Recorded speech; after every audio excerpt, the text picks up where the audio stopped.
Hey everybody, welcome to beautiful Coquitlam, British Columbia, where this podcast will be happening from now until the end of time. Yep. Maybe not. It's your house, you have to do intros now, those are the rules. I guess. Yeah. Back the behind the screen, behind the monitor, behind the candelabra. behind the candelabra. Which one of us is Liberace and which one of us is also Liberace? It's up to you to decide. Was that the story? I didn't see the movie. Was it just Liberace? Just two different people playing Liberace, battling his gay demons and failing at every turn? Failing at every, like, a complete O and 75 record. Just nothing but L's. Just nothing but L's. In 15 seconds, are we allowed to swear now? You two, you sons of bees? It's been 54 seconds. Yeah, we should probably wait another hour. And then, we should keep going before we start throwing out F slurs and stuff.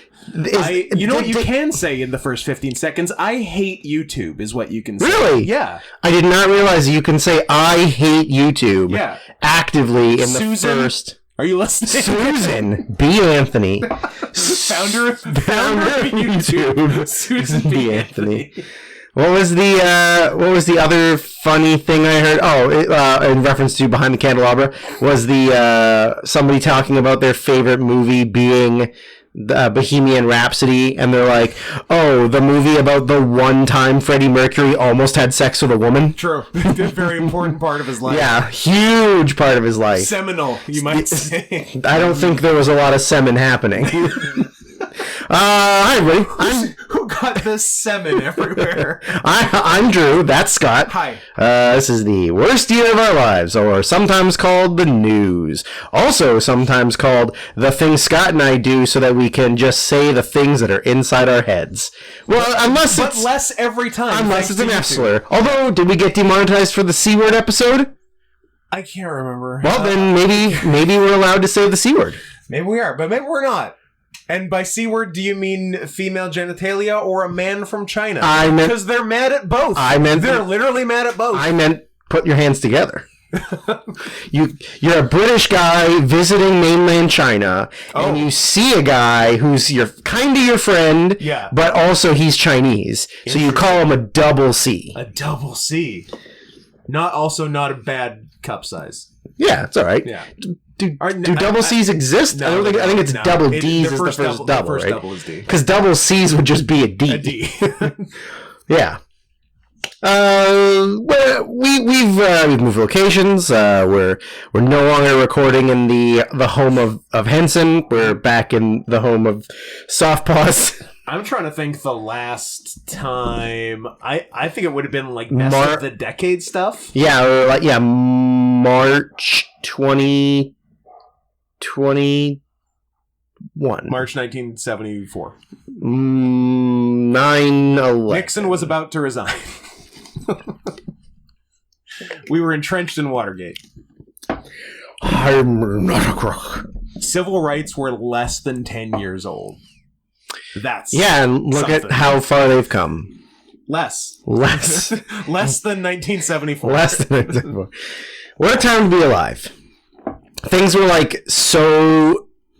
I feel like it was so much easier to just kind of be yourself, whereas now you can't just be yourself. We have to wear all these masks now. We have to wear A's on our dresses. Stars. We cheated on our husbands. Stars on our arms. 2022 America is a very awful place. Yeah. But... You know what's a cool place? Twitter. I'm at not Scott Henson on it. I'm at Sarian Softpaws or Drew Sarian on Letterboxd because they won't let me change it. Even though you're a patron, even though I am a patron of Letterboxd. Pardon me, a patron.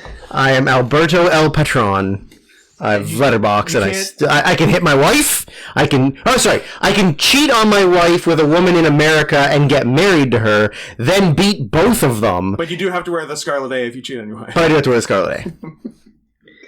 So even though you're a patron, you can't shoot them a little missive and say, maybe I could. I'm trying to streamline my social media. Hey. I'm a minor internet personality, and I need to get this done. Hey, I've made, and I'll tell you in 30 seconds or less, I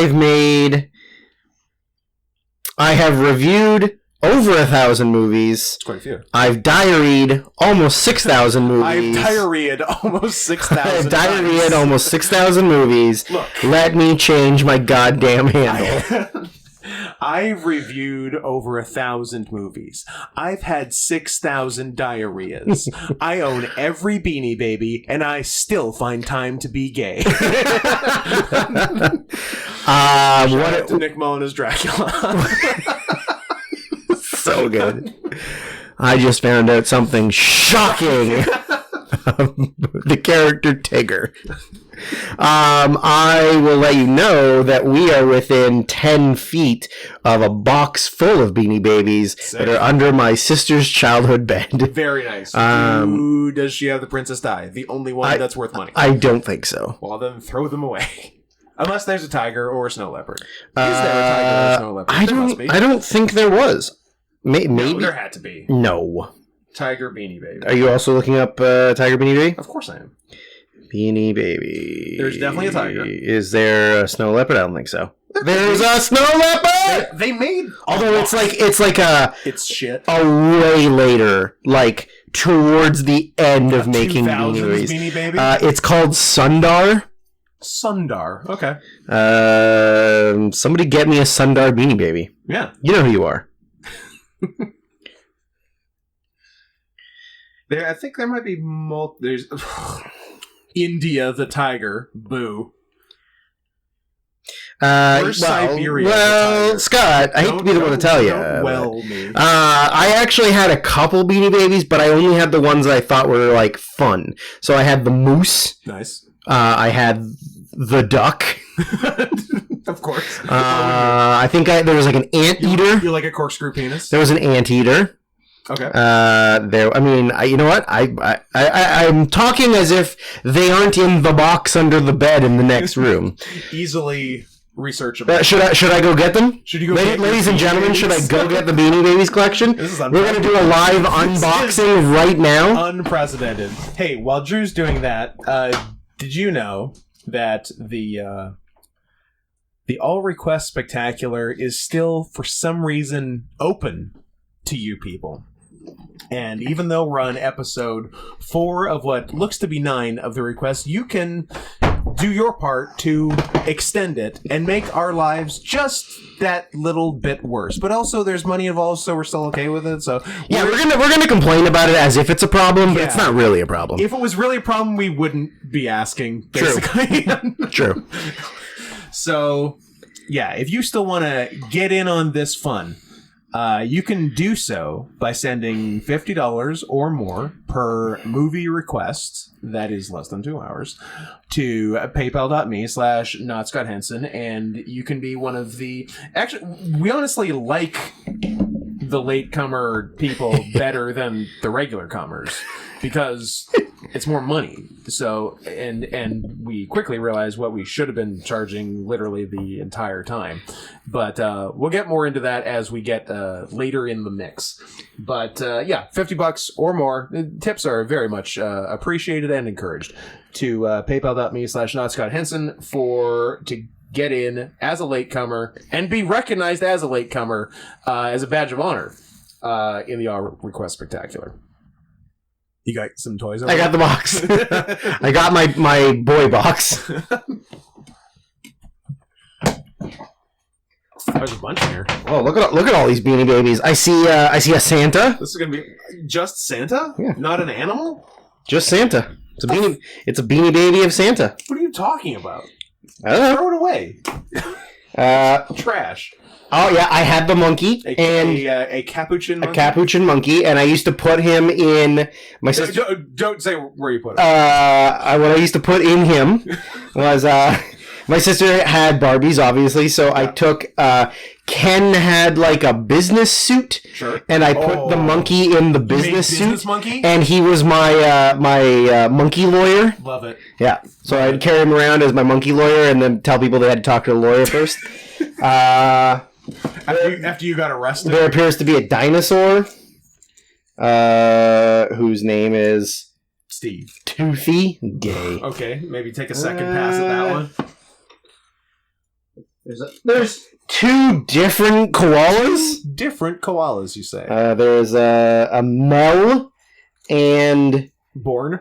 Eucalyptus. Mel's a little more. So don't make them kiss. They're both boys. That's an abomination. Here's the moose. Nice. Yeah, here's the moose, whose name is Moose Knuckles. Chocolate. Chocolate Moose. Oh, that's cute. You know what? I was mad. I'm like, oh, chocolate because he's brown. But no, Chocolate Moose is actually pretty good. I feel like those big orange antlers double as feet for one of the ducks. It's the same color, but not exactly the same. I got a husky. We have a bad dog. Nanook. Not bad. I'm not seeing a lot of cats in here. This is a dearth of cats. I'm seeing a retard. a Leon. The worst cat you could have. Good job. A poodle. A lot of dogs. A chimpanzee. Does the chimp rip off other Beanie Babies' faces? Only a lobster? A scorpion. Oh, pardon me. But there is also a lobster. I believe the scorpion's name is Pinchy. Stinger. They're so uncreative. Yeah, some are pretty weak. There's a cat. There's a cat. A gatto. A ghetto. In the Gatto? Was that a song about fucking cats? His name is Silver. Yeah, so here's another one. Okay. He's Tabby. His name is Tabby? I don't know. Pounce. That's pretty cute. It's not bad. I like Pounce. He stays. Anyways. See, there's the anteater. There's the anteater. Very nice. Remember there used to be like the plastic covers to protect the tag? Because the tag is where the money is. Where the money was at. Exactly. Especially 25 years later where these are worthless. Worthless, yeah. You can get all the semen you want over the actual stuffed animal. You just need the TY tag in mint condition. There's a cute chipmunk. His name's Chipper. Alright, I'll allow it. Yeah, not a lot of, There's a chihuahua. There's a hedgehog. Your only big cat is a lion. Yeah, well, I mean, that was my sister's. I think the only ones that were mine were the moose. Anteater. The moose, the anteater, the monkey. One of the koalas? Did you each get a koala? No, I think the koala was hers. There's another Christmas. There's a snake. I don't like that. There's a... One is just Santa. A G-Shep? A G-Shep, whose name is 2000 Ty. I think that's the copy. His name is Sarge. It's not bad. I was hoping for something like super... Like, his name is Himmler. Be creative, TY. Come on. Yeah, I mean, you're making kids' toys. It's not like they're gonna... Yeah. Not like kids are gonna go, wait a minute, you can't name the dog Himmler. It becomes like the most expensive one. Like, everyone is vying for a Himmler. Everyone wants the Himmler. It's the hot Christmas present of 1997. The Himmler German Shepherd. Yeah, and somehow less inappropriate than Tickle Me Elmo still. Yep. Stop touching me, Elmo. Elmo Guy was... exonerated, right? Yeah. He didn't do it. Yeah. People were just it came out that they were very mean to him. Well, they were saying he was a pedophile but the relationship was with someone who was of age. But then I think the whole story was in Mexico, she was 12. He first of all, not a girl. Oh yeah, sorry, you said oh, sorry, you said pedophile. you see why I had to pause. I said, not all gay men are pedophiles, but all pedophiles are gay men. Let's see how YouTube likes that. You know the rules. We're 15 minutes in. It's fine. I don't know. The rules have changed. I don't know. They're getting... I mean, 3 of the last 4. Well, first of all, that's the news. That's stating the news. That is the news. That is fact. Sure. If you go to OAN or Fox News, they're going to tell you that every pedophile is a gay man. If you go to Fox News, or if Fox isn't right-leaning enough for you, OAN. Yeah. Or whatever Trump's... personal, isn't he? His is what called like Freedom Network. He's got one, right? Like a new one. Yeah, that he's working. Like his social media was Truth Social, but Truth Social. Yeah, but yeah. Should we get it? I don't see why not. Don't you want to know the truth? I do want to know the truth. And I also want to show my love of America and lying mentally handicapped presidents. Always fun. Always fun. I like that this episode started out with Beanie Babies. That's interesting. Literally did not see that coming. Nope, I did not see that coming. Yeah, so we've rechanged locations back to the OG. And we have a new format. We're a Beanie Baby podcast now. To the OG podcast location in the wonderful suburbs of Vancouver, where someone's living again despite not wanting to. Yeah, we're like deep into this, and I would like to state for the record, I hated everything about this episode. I don't think I really enjoyed a lot of it. Some interesting picks. What I'm gonna enjoy is the preamble that's coming. Yeah, there's we're gonna front load it with everything we enjoy, and then slog through and then 5 hours and then of movies. Punish ourselves afterwards. But we will be pausing halfway through to go get Popeyes. To go get Popeye's chicken. And to attempt to rekindle Drew's love of Popeyes, because you've been on the outs with him. Well, am I okay to say that on air? The last 2 times I've had it were both bad, but they weren't the one in Port Coquitlam. Right. They were the ones that are like in Richmond? Some sort of satellite Popeyes. Is it Richmond that has one? I have no idea. I think it's Richmond. Richmond, Virginia. I was traveling through Virginia, where not west, just regular. I bet they're actually better in Virginia. I bet you they're better everywhere but here. Yeah, probably. Popeyes, Richmond. What's the best place for fried chicken? I don't know. Canada? Yeah. The west coast of Canada. Yeah. It was, in fact, in Richmond. And both times I felt like they were incredibly understaffed. Yeah. And they didn't give me exactly what I ordered. And, it was later at night, but... What was the ethnic makeup of the staff? I don't know, Filipino? Okay. I believe it was all Filipinos. I think that's also a problem. Because those are the only people that seem to have jobs anymore, is Filipinos. I mean, good for them. They're an industrious people. I will say of all the ethnic people I've ever worked with, they're the ones that work the hardest, and a lot of them work like 2 or 3 jobs. 2 jobs. That's Jamaicans. I'm the hardest working Candyman.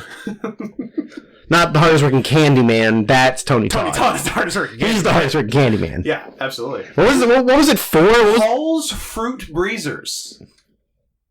But were they candy?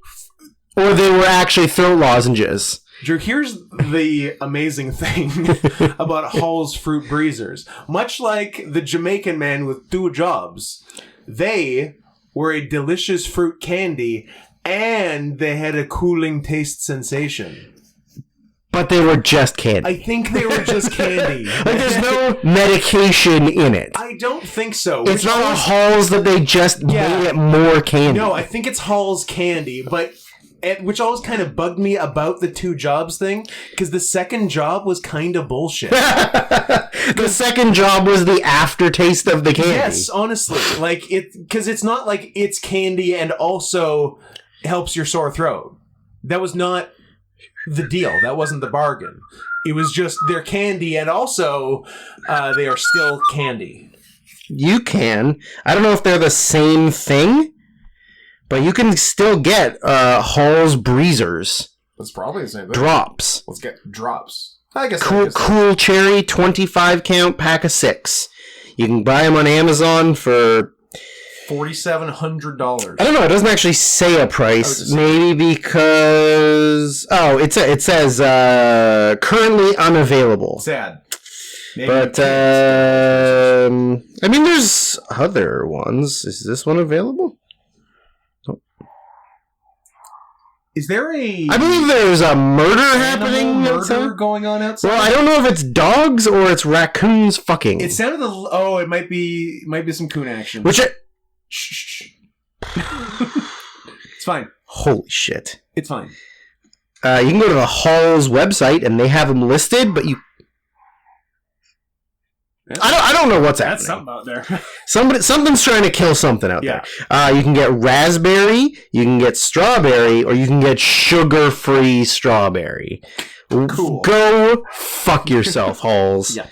But you can't actually order them. It just lists them as the family of They're products. just legacy. Defense, Kids, Minis, Relief, Soothe. I'll soothe you to sleep. Oh. Yeah.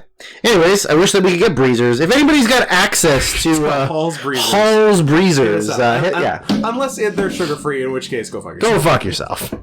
You can't get Hall's Breezers, but what you can get is subscriptions to this very YouTube channel.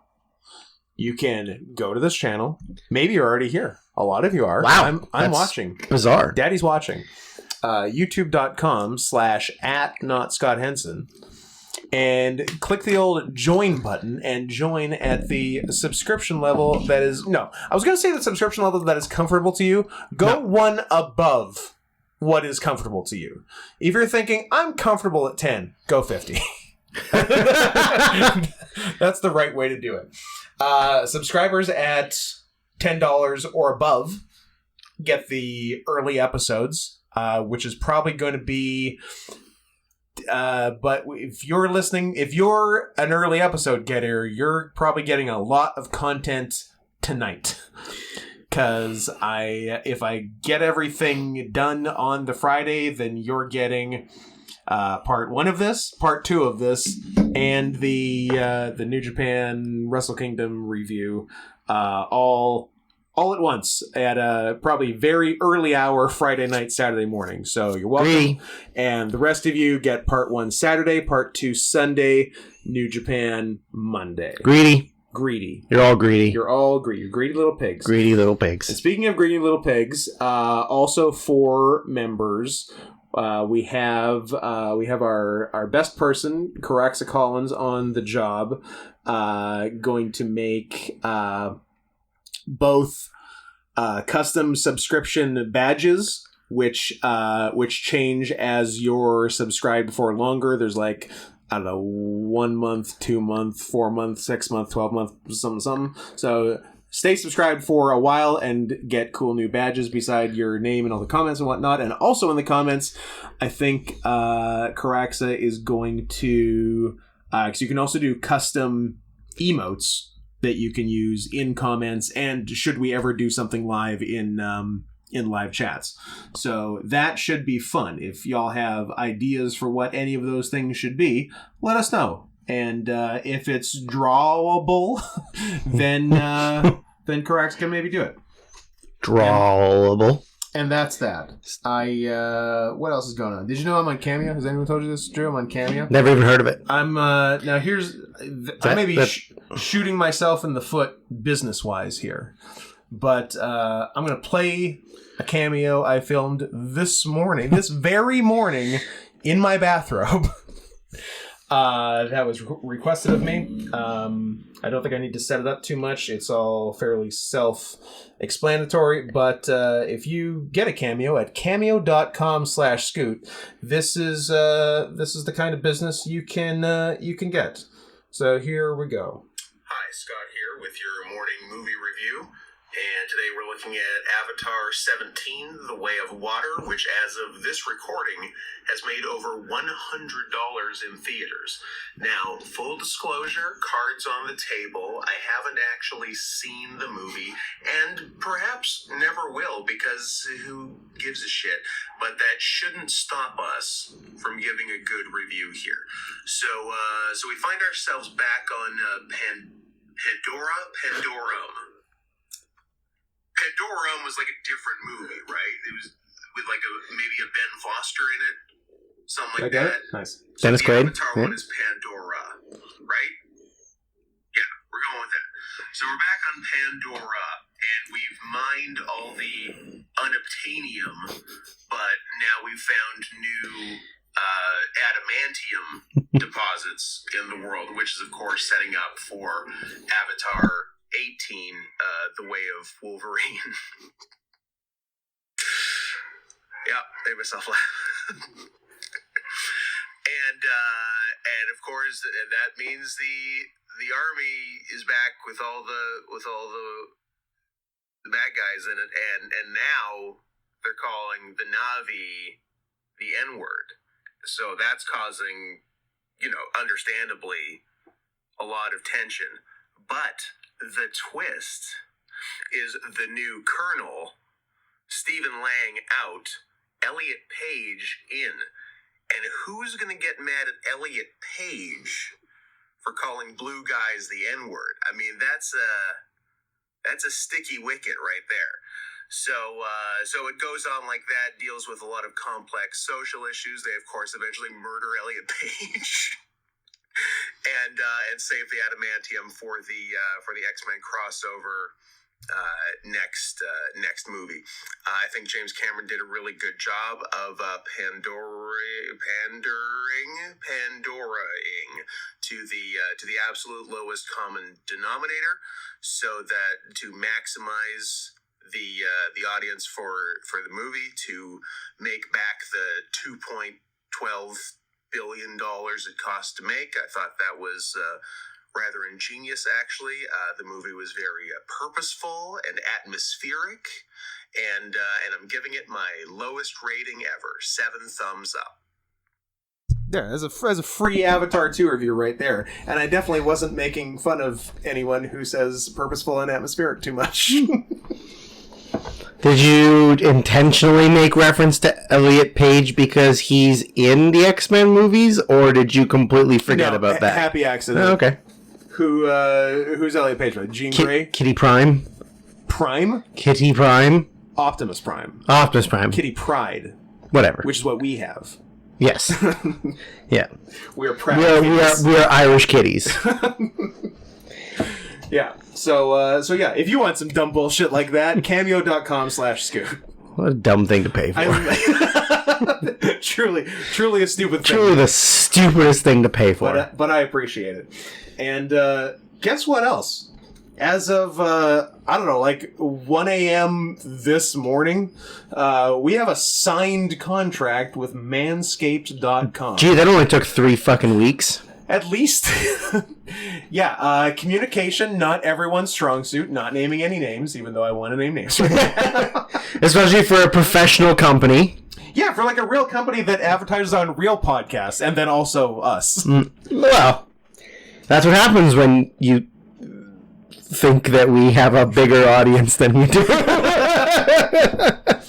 That's true. You take the 3 and then you add a 1 in front of it, and then you add an additional 0 at the end. Look, math is hard. Math is hard. English is hard, as we've seen. Yeah, true. Yeah, certainly. So you know what? Both of those are on them, not even us. So honestly, yeah. Yeah. So yeah, and apparently we only need to do a 60-second spot. Did you know that? And not 15 minutes. Well, I mean, we have a hard time with time constraints. So when we're like, hey, let's do an hour and a half episode, and we're like, done. And by an hour and a half, you mean double that amount. Yeah. It happens to the best of us. But so yeah, let's talk about, for first time in a couple weeks, Manscaped.com and their range of products, which I think I'm getting some more stuff. I'm going to be trying out their non-ball deodorant. Right. Their arm deodorant. But I'm going to use it on your balls. On my balls. Over the regular ball deodorant. That's a dangerous mixture. My balls will be impenetrable. to smell? Yes. Ah, yes. It'll just drip right off you. I mean, I've been using the body wash, and it smells very good. I like it a lot. It's a very manly, musky smell. Yeah, and I love the smell of the ball deodorant, so I'm just hoping the arm deodorant smells the same, honestly. Yeah. Or is something else, but is also good. Sandalwood. Love a sandalwood. The beach. Musk. Ball fog, the deodorant. You like the way your ball deodorant that smells like balls, in case your balls aren't producing enough smell. Yeah. Unless you got low T, and then you're like, I need to be more manly. I need ball odorant. I want people to know my balls smell. I want to enhance the smell of unwashed balls. I've also got I think we both got a pair of Boxers 2.0 coming. Ooh. Because I think with the initial shipment, we got the 1.0, which are great. Yep. So I'm excited about what upgrades could be made. Built-in cup. Is it any... Ooh, I like a built-in cup. Is it anything different than a different color waistband and otherwise the same? Who's to say? Who's to say? We'll find out. Who's to say? I'm excited. But, hey, are you a mess down there? I'm reading the official copy of that right now. Are you an absolute mess down there? Use Manscaped. Now, you Manscaped today, is that correct, Drew? No. You Manscaped today, is that correct, Drew? Yeah, I did, in fact. How was it? Feel good? Smooth as a baby. Smooth as a bare bottom. Excellent. My undercarriage is completely clean. Do you, no, that's too gross a question for an ad read. Try it out. We'll revisit it. But, Uh-huh. well, yeah, so what are you using now? Were you, Lawnmower 4.0? I'm using a Lawnmower 4.0. Any nicks? Nope. Wow. No nicks. No mats. Even Stevie? No Pete's. Stevie's not showing up? Nope. Okay, good. Nope, nothing. I feel like it's a lot easier to... It transitions a lot smoother in an area you can't see than other electric razors of its type. And it also lights the way Well, with I don't even understand the number. I think it's a 4000K LED. 4000K what? 4000K is 4 million. 4 million what? 4 million... Lumens? Maybe. Fucking lumen. Ruined Dexter, you bitch. The light of 4 million candles lights the way to your most sensitive areas. Yeah. Well, good. Especially when you're doing between your balls and asshole and can't see anyways. True. But it helps. Yeah. But no, it's very safe. If you're gonna shave that area with something, do it with Manscaped. And when you do it, buy the stuff from www full stop Manscaped full stop com start again. Go to manscaped.com Oh my God. and use promo code CATS20 CATS20. We are back in business. It's been a few weeks off, a few weeks in weird are we getting paid for this limbo, but the limbo is over. We have ascended to heaven. We have served our time in ball purgatory. We've used all 9 of our lives waiting for this to get done. Anyone who was holding off very politely on buying something from Manscaped until you were sure it would benefit us, now is the time. Let's give them their entire return on investment for the 3-month contract we have right now this week.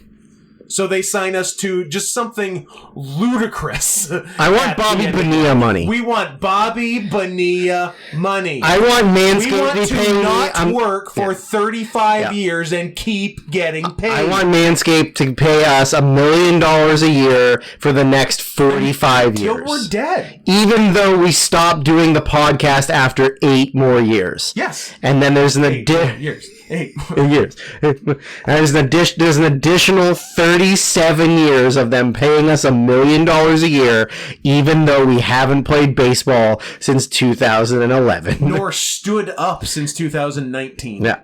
Yep. So that's the deal we want. Yeah. So get us that deal. And then we'll really leave you guys alone. Well, I know we make a lot of promises, mostly false, about leaving you alone in our quest for money. But if you can get us the Bobby Bonilla deal from Manscaped, your work is done, ladies and gentlemen. Absolutely done. So go to manscaped.com, promo code CATS20, back in business. And minor thing, but before the deal was how many people use the promo code. Now it is how much money you give Manscaped. Kill that dog. Oh, maybe someone's taking me up on it. There might be some dog murder going on. Well, there appears to be a group of crows hovering above. And now we're going to get crows v. dogs. And How about Crow v. Wade? No, let me let me finish the Manscaped thing first. We'll come back to that. I'm going to write that down. Yeah, so spend as much money as you want. It's not a bunch of not a bunch of little orders. It's in terms of quantity, it's about the money. It's purely money value. So do a giant fuck ass order from manscaped.com, promo code CATS20. And that is way more than 60 seconds. You're welcome. And Drew's, are you going out to kill a dog? Or investigating? You should look I at the guess we'll- fucking chonker out there. One of the two of them's a huge fucking chonker. Like a fat crow?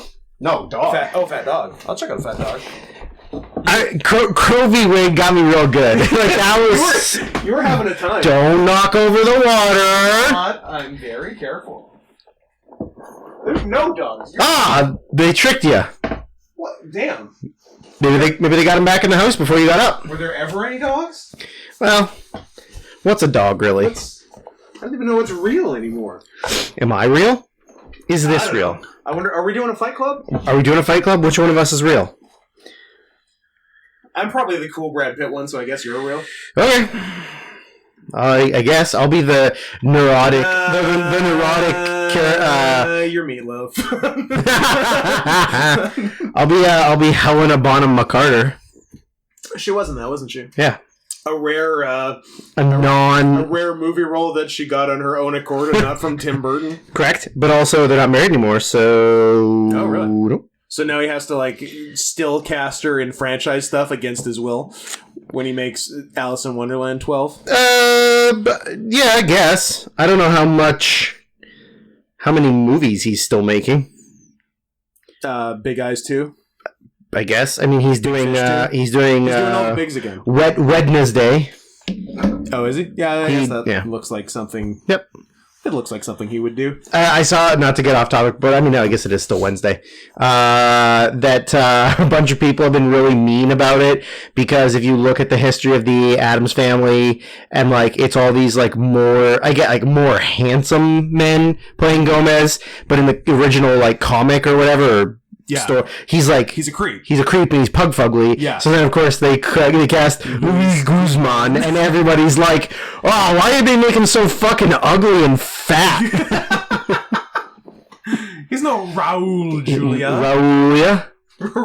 Raulia. Or, Tim Curry. Yep. Or the guy who played him in the 60s, Ron Astley. Rick Astley. Yeah. Peter Criss. Paul Stanley. Was it Remember a Kiss? There's probably a member of Kiss that played Gomez Adams. Gomez Adams. Scott! Do you know what people like? People like our most popular segment, ending the podcast. Oh, I mean, the second most popular podcast. That is the most popular. Is Twitter Creep of the Week. Oh, And don't say. oh boy, do we got one. Now, you sent this to me yesterday. Yes. Telling me I've got Twitter Creep of the Week and Twitter Living Their Best Life. Yes. And I chose not to look at either so that they could be revealed to me. You could be some sort of an audience surrogate. Experiencing it as they do. Live on pod. So, now, for some reason... I say start with Creep. And then, because Creep is the bitter tequila shot, and then Living Their Best Life is their refreshing lime wedge after the tequila shot. Yes. Open your phone. Nope. It just, for whatever reason, because Twitter's a piece of shit, it reset my Twitter when I opened it. Why would you stay on the thing that I had loaded up when you could just go back to my feed and start again? Sure. So, we are looking at Twitter user at KNOTTY PRINCESS. So at a naughty. Naughty princess. spelled the right way. All one word. Yeah. And what's her deal? Well, she's 21. Great. F, Legal. which means for male. Yep. Lit. She's lit. She's trans canine. Oh, keep talking. Say more words. I try to respond to messages. Art of Zoo. Oh. Telegram for business is this. My Telegram for chat is this. USA joined November 2021. USA A-OK. 177 following. That's not that many. 179K followers. Oh, sorry. That... Okay. Yeah, following not a lot, but has a lot of A followers. lot of followers. Now, I'm not 100% certain why I'm... Oh my god. She's had Twitter since November 2021 and has made 76,000 tweets. Oh my god. Did you not notice that before? No. That's a lot of tweets. Holy shit. What is that per day? It's barely a year. Is that 200 a day? Every day for a year? Is my math You're the math guy. in the ballpark? 365 days, 76,000 tweets. Seems like if we... Well, call it... it's right around 400 days. So, 76,000 divided by 400 is 190 tweets every single day. Every for single fucking day. Over a year. She's busy. Yeah. What else is she busy doing? Well, a lot of them seem to be replies and retweets of things that she is then making comments on. Now, I don't know. You scroll on the page and you're kind of like, oh, okay, well, here's just like a thing, and the alt-right will not win. Also, I'm not really Jewish. I'm like, okay, sure, whatever, interesting. That's an interesting sentence. I'm not really Jewish. Yeah. Because that implies... You were telling people... You probably said you were Jewish at some Jewish. point and we're lying. So, it's just like some things, and I was kind of like, there's somebody calling her out for claiming she was going to quit Twitter, and then she didn't, and then... And that's the worst thing anyone called her out for. Yep, and then you kind of go down, and then they're like, oh, look at me, I'm a boss bitch, I'm a scientist, I graduated in 2.5 years with a bachelor's degree in environmental sciences. Where and, from? Your safety school? it would appear, if I can get... University of Nevada. Party school. And environmental science? Come on. Yeah, I know, whatever.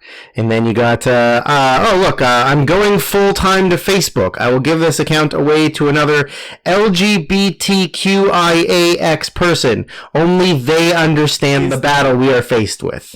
Oh, is the, so the X is her?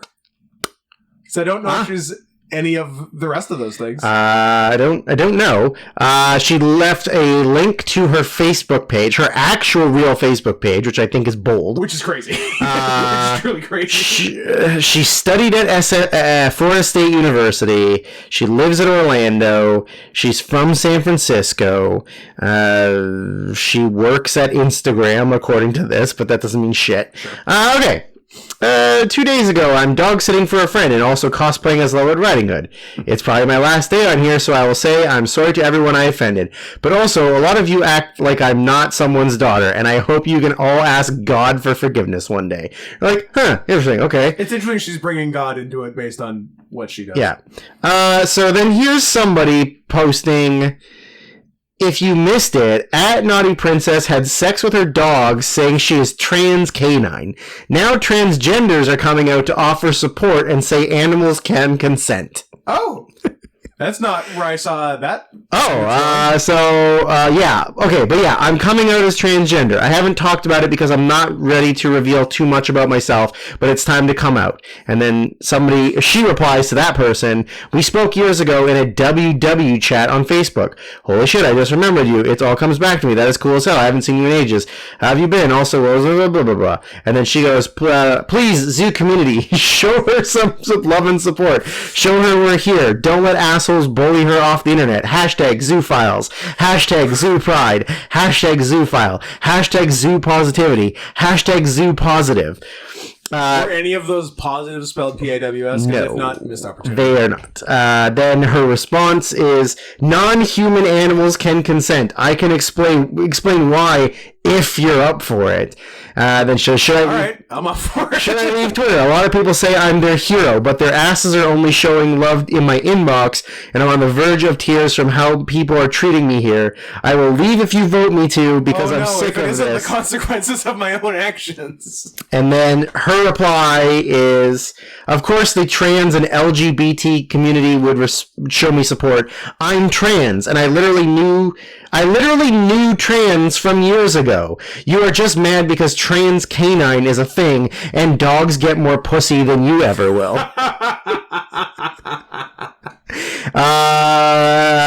The initial post... The initial post that was sent to me a couple days ago by multiple people at the same time. Nice, of course. Which is always interesting.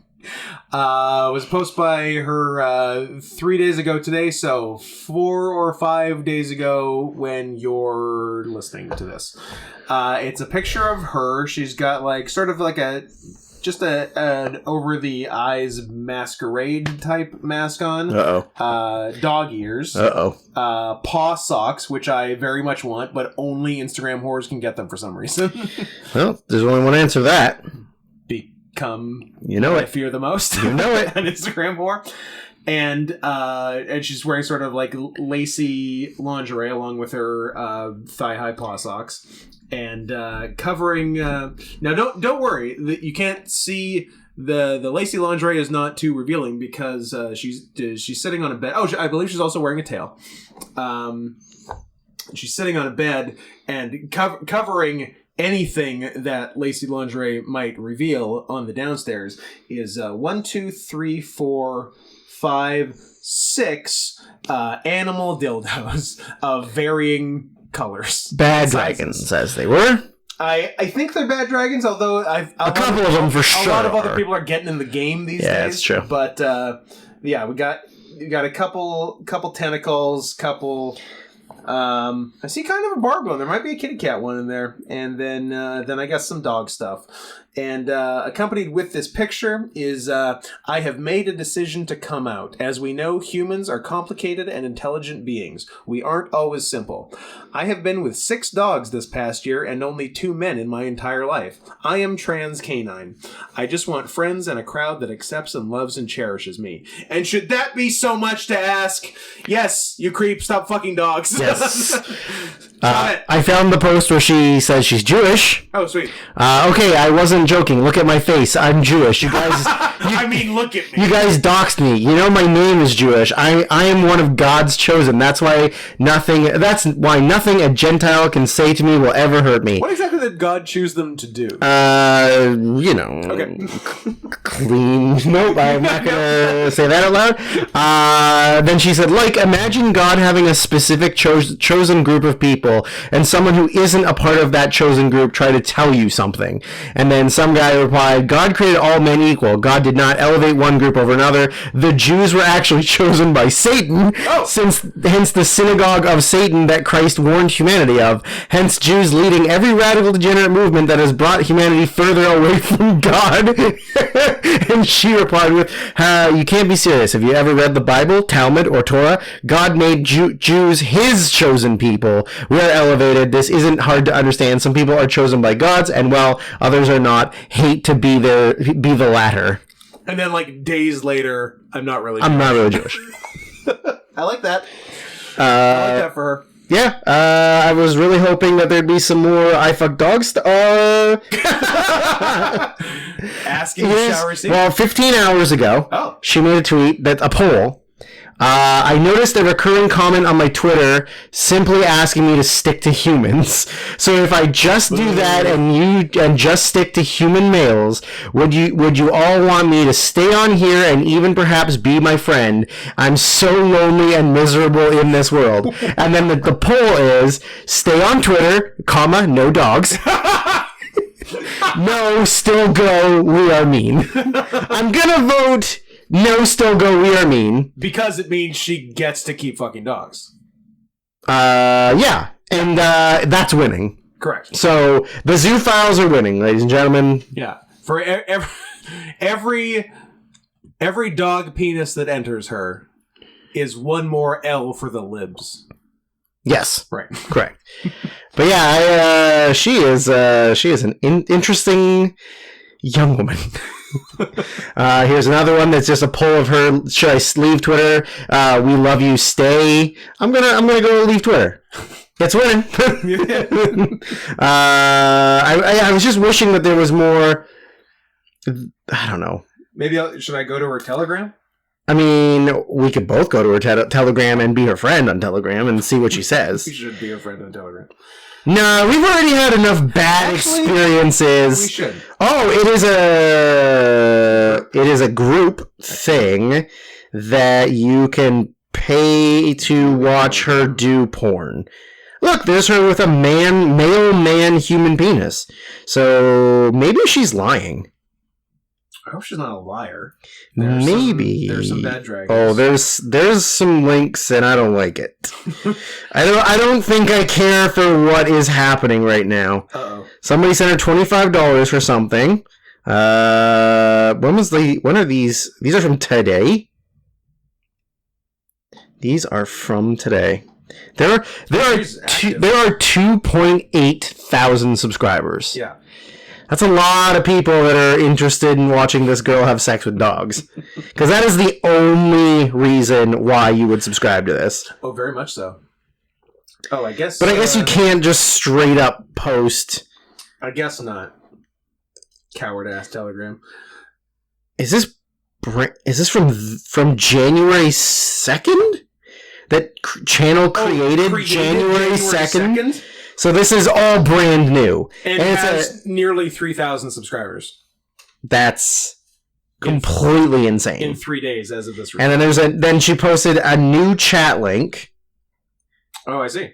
What's that one? That has like 2,000 members. Yeah. And is just the same thing. Oh! What are these? What are oh, Scott, this might be the whole episode. Oh my god. So there's a $25 entrance fee to join the chat. If we allow people to come in, it will be open. This K9 chat will have vids already in it, random vids, not my vids. I will get up to 1,000. If I get it, it will get up to 1,000 members. You will be able to save vids and pics. Pay in 3 ways. You can Cash App to this, an American USD Amazon gift card. Yes, you can Cash App to paypal.me/notscotthanson. Yeah. After purchasing using any of the above messages, make sure you end your message with a heart. This will allow me to add you faster as the red heart will stand out. Perfect. And there are 66 red hearts. So I don't know if that means that's how many people. Okay. And then there's another link to another Telegram that is the same fucking thing. So there's at least 3. Then somebody paid. And then here's... I don't know what the hell this is. Like, she's screen capping messages...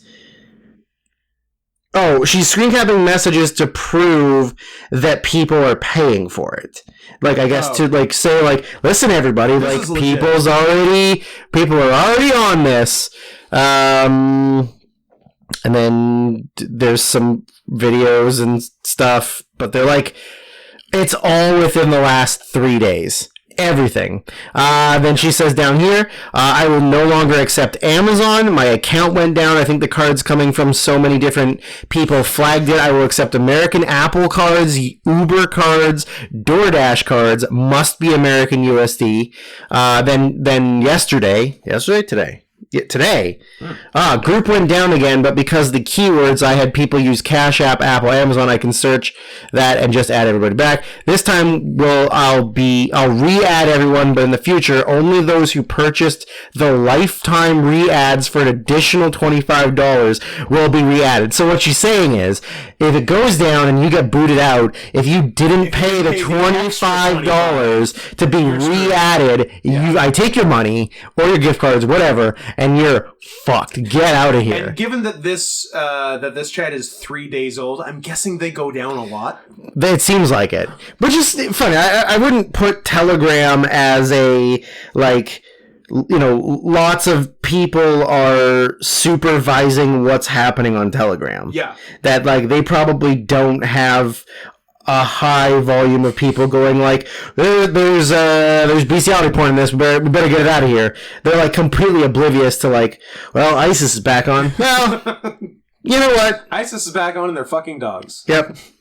Fuck it. I have a Dropbox that has 35 vids with my dog. Oh no. And another Dropbox that has over 400 vids in it. It is me with toys and white guys. Oh, that is funny. So, you can choose your Dropbox. You got... Do you want me to have sex with like fake dildos and white guys? Or dogs. Or Those are the two options. do you want me to get naughty? So this is our girl. She, man, was she ever molested? Yeah. Right? Somebody did something. Something went bad when she was young. Somebody did something. Yeah. Now, this, of course, very briefly took me to the link in her bio that said Art of Zoo. Of course. Which, Which you already had bookmarked. as I have mentioned probably several times as a joke on this podcast, is Cannibal Cupcake, if anybody's aware of that. I'm not going to explain. No, it was just the first thing I had ever seen of a woman having sex with a dog. Sure. And We all remember our first and the worst part is she's pretty hot. Yeah. So when she said Art of Zoo, it just made me think of the intro to the videos, and it has the absolute best intro like video like of anything. So here it is.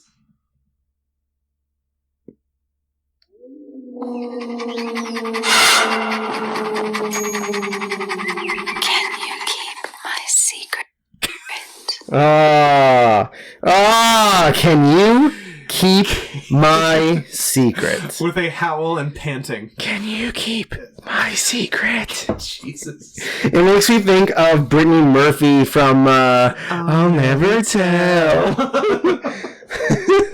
Hey, where did they get Brittany Murphy? Dead. That's should've true. told. That is true. Brittany, you should have told. That got Brittany Murphy and her husband both fucking dead in like a span of 3 days. Wait, who's her husband? I don't know, some guy, but really? like I think he also like she died and then he straight up killed himself. Oh, damn. Like 3 or 4 days later. Like a Danny Havoc situation. Yeah. Shout out to CZW fans. CZW. Sorry, guys. Brittany Murphy. Wow, 2009. Oh, wow. So long ago. Her husband or boyfriend, spouse, it says, Simon Monjack. Oh, he died nope, he died after 2010. Mm-hmm. But I'm pretty sure he just like straight up fucking. He was unwell. He was carrying. He was found dead in his house. No, maybe he didn't kill himself. Maybe I just thought he killed himself. Sad. Yeah, maybe I thought he was so sad that his way more attractive than him wife died. Oh, he was punching up. Yeah, big time punching up. Like he's a schlub. He's a schlub. R.I.P. schlub. Guys, picture a schlub. Change nothing. Nothing. It's Brittany Murphy's husband. Yeah. Yeah, she was pretty. She was very pretty. She's Luann, baby. That's right. She was Luann. And she was in Drop Dead Gorgeous, which is a very, very good movie. Yeah, they died pretty quickly after each other, though. She died in December, and he died in May of the next year. Okay. So I guess I'm just gonna give up on life, and my wife's dead, so I'm dead. Anyways, that also takes us to the old living your best life. The yin to this yang. Which, for some reason, this one opened directly into Twitter, so... There's no accounting for it. Is this... I did not open it until right now. Is this a man who spent $14,500 to become a dog, worries his friends will think he's weird? You know what? If they think you're weird, they're not your real friends, buddy. That is true. Your real friends would support you no matter what. Speaking to the Mirror, Toko from Japan explained, I rarely tell my friends because I am afraid they will think I am weird. Elaborating on why he's chosen this path in life, he added, since childhood, I have had this unspecific fantasy of becoming an animal. He now identifies as a dog. I think that's a comment and not part of the story. Oh, gotcha. Yeah, it is. Yeah. But, so if you look up Toko, T-O-C-O, dog costume, anything like that, you'll get what you need. It's this dude in Japan who spent the actually I think the news story has there's a news story, yeah. the yen equivalent of United States $14,000 $500 to get a pretty realistic and it's extra weird for me, a pretty realistic sable colored rough collie quadrupedal costume that looks very much like my sable collie. It sure does. So, there's a story on reputable news source Sportskeeda. Sportskeeda. He has his own YouTube channel where he used to update his followers about the process of turning into a pooch. He has over 22 videos of him acting like a dog, rolling on the floor, eating from a bowl, going for a walk. His channel holds more than 10K subscribers, and his most popular video has garnered over 2.4 million views. The man has not revealed his true identity as he is afraid that his friends might ostracize him. They're not your real friends. They're not your friends? I rarely tell my friends because I am afraid they will think I am weird. My friends and family seemed very surprised to learn that I became an animal. I mean, look, surprise is okay. That's a big thing to spring on it. And trans anything is big news for your friends and family. Yeah, like anything. Oh, I'm a girl now. I'm a boy now. I'm a rough collie. I'm a rough collie. Yeah. Emphasis on the rough. Yeah. So like expect don't be upset at surprise. Surprise is a very natural reaction to that. But yeah, as long as they're, initial surprise and then, oh, that's pretty awesome. I like rough collies better than Japanese people anyway. I think you've made the right move, Toko. I think you are doing the Lord's work, Toko. As long as they're accepting and not mean, I think everyone's come out better for it. 2 million yen was the price of this. And okay, so 15 grand is a lot. Don't get me wrong, but there's like regular high-end like bipedal fursuits that's all he wants though. No, I know that would go for 15 grand. So the fact that you got like a hyper realistic four-legged costume is not a bad price for that. I probably, based on fursuit prices, I would have guessed more. I probably would have guessed 25 to 35 grand. Yeah. So I think he made out well on it. I think so too. Yeah. Yeah. Toko Dogman is yet to reveal his identity. Well, Toko Dogman has become a famous internet personality after he went viral spending a huge amount of money on a hyper-realistic dog suit. But again, I think he got a pretty good price. He dresses up as a collie and gets on all fours and lives life the way dogs would, including but not limited to fucking other dogs. No, not. Oh, is he friends with a naughty princess? Turns out we might have two creeps. Wow. No, I think this guy's definitely wholesome. I think so. This guy's wholesome for sure. Yeah, this isn't a sex creep. No. Yeah. I'd say decent chance he's never had sex.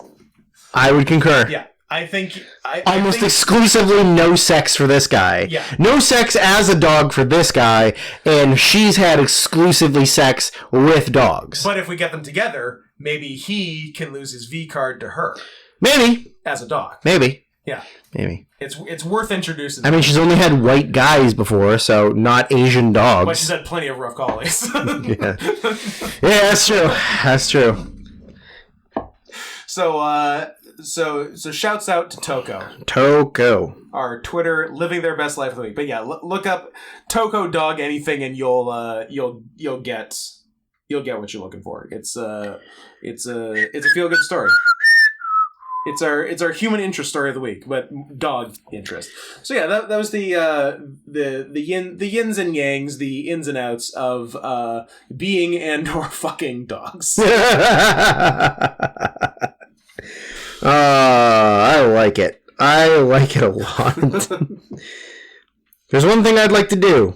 What's that? Get surgery. What? Full-on surgery. This was his way of not getting the surgery. Yeah, but I feel like if you're going to spend that much money, just get the surgery. I was thinking the same thing. I was going to say, like, it's his way of not getting the surgery, which I would argue is perhaps the coward's way out.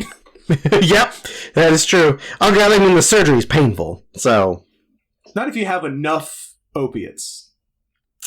That's true. The surgery is just nice. That is true. Just get real fucking high. Just get nice. Just the highest you can. Yeah. And wake up your cat. Win-win.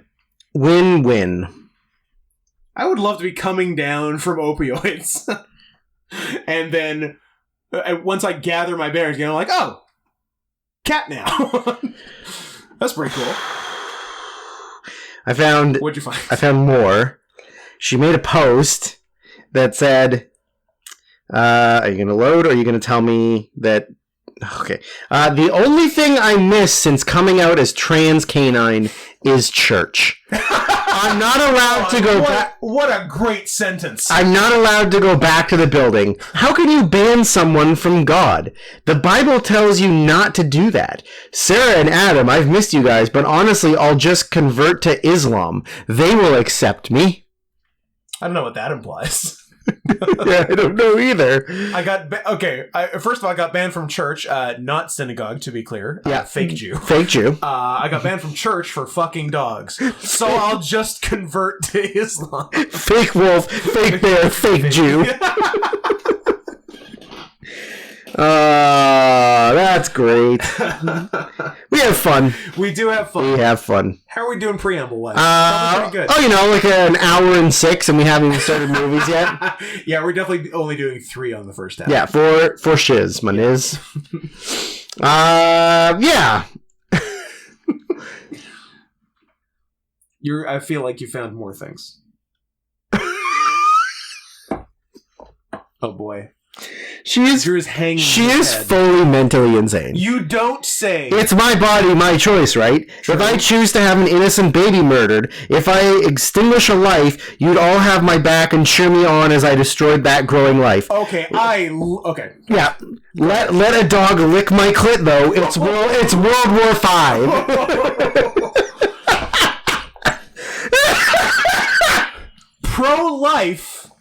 Pro-life and pro-dog and fucking. pro-dog fucking. If there's two things I know is I can't get an abortion and I love dog dick. That's probably a pretty slim Venn diagram. Oh yeah, like the slimmest of crossover. It might just be at a naughty princess. The end. Yeah, maybe. Ugh, what a terrible world we live in. But at least she's not trying to fuck cats. I feel like that's worse. Yeah, much worse. Yeah. We can look up the members of her. Oh, that's really good. Are we doxing all of her members? Well, it has her. Is this her actual? Yeah, this is like her real profile, like her actual name. On what? Facebook? On Telegram. Her actual profile, because it says owner online. Oh, she's online right now. Yeah. Just shoot her a message. No. Don't. No. Although, no. It's pretty wild. Anyways, we got a lot of fucking movies to get to, all of which I did not enjoy. Did people do a bad job this week? I think people, to be fair, we were the ones that blocked out which ones were which week. Yeah. But, yeah, I think this... On the whole, bad job. I think this is a real bad job, you people. There's one for the you people count. So, oh boy. Let's start with a movie by a director who I think I always trick myself into thinking I don't hate his work as much as I do. And then I see one and I go, oh, yeah. Because I think he's only made one I like, which is good. Yeah. And then... is an atypical movie for him. Yes. Yeah. So we're talking about David Cronenberg's BBC. Canadian born and raised Canadian legend. Star on the Walk of Fame. 1996's Crash. Yeah. Is it still the better Crash? 1,000% the better Crash. Better candidate for Best Picture than the Crash. Than the Crash that won.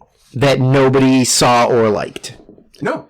Not a single person. Oh, there's racism in Los Angeles? There was racism. Oh my god, there was a racism. There was a racism. What are we gonna do?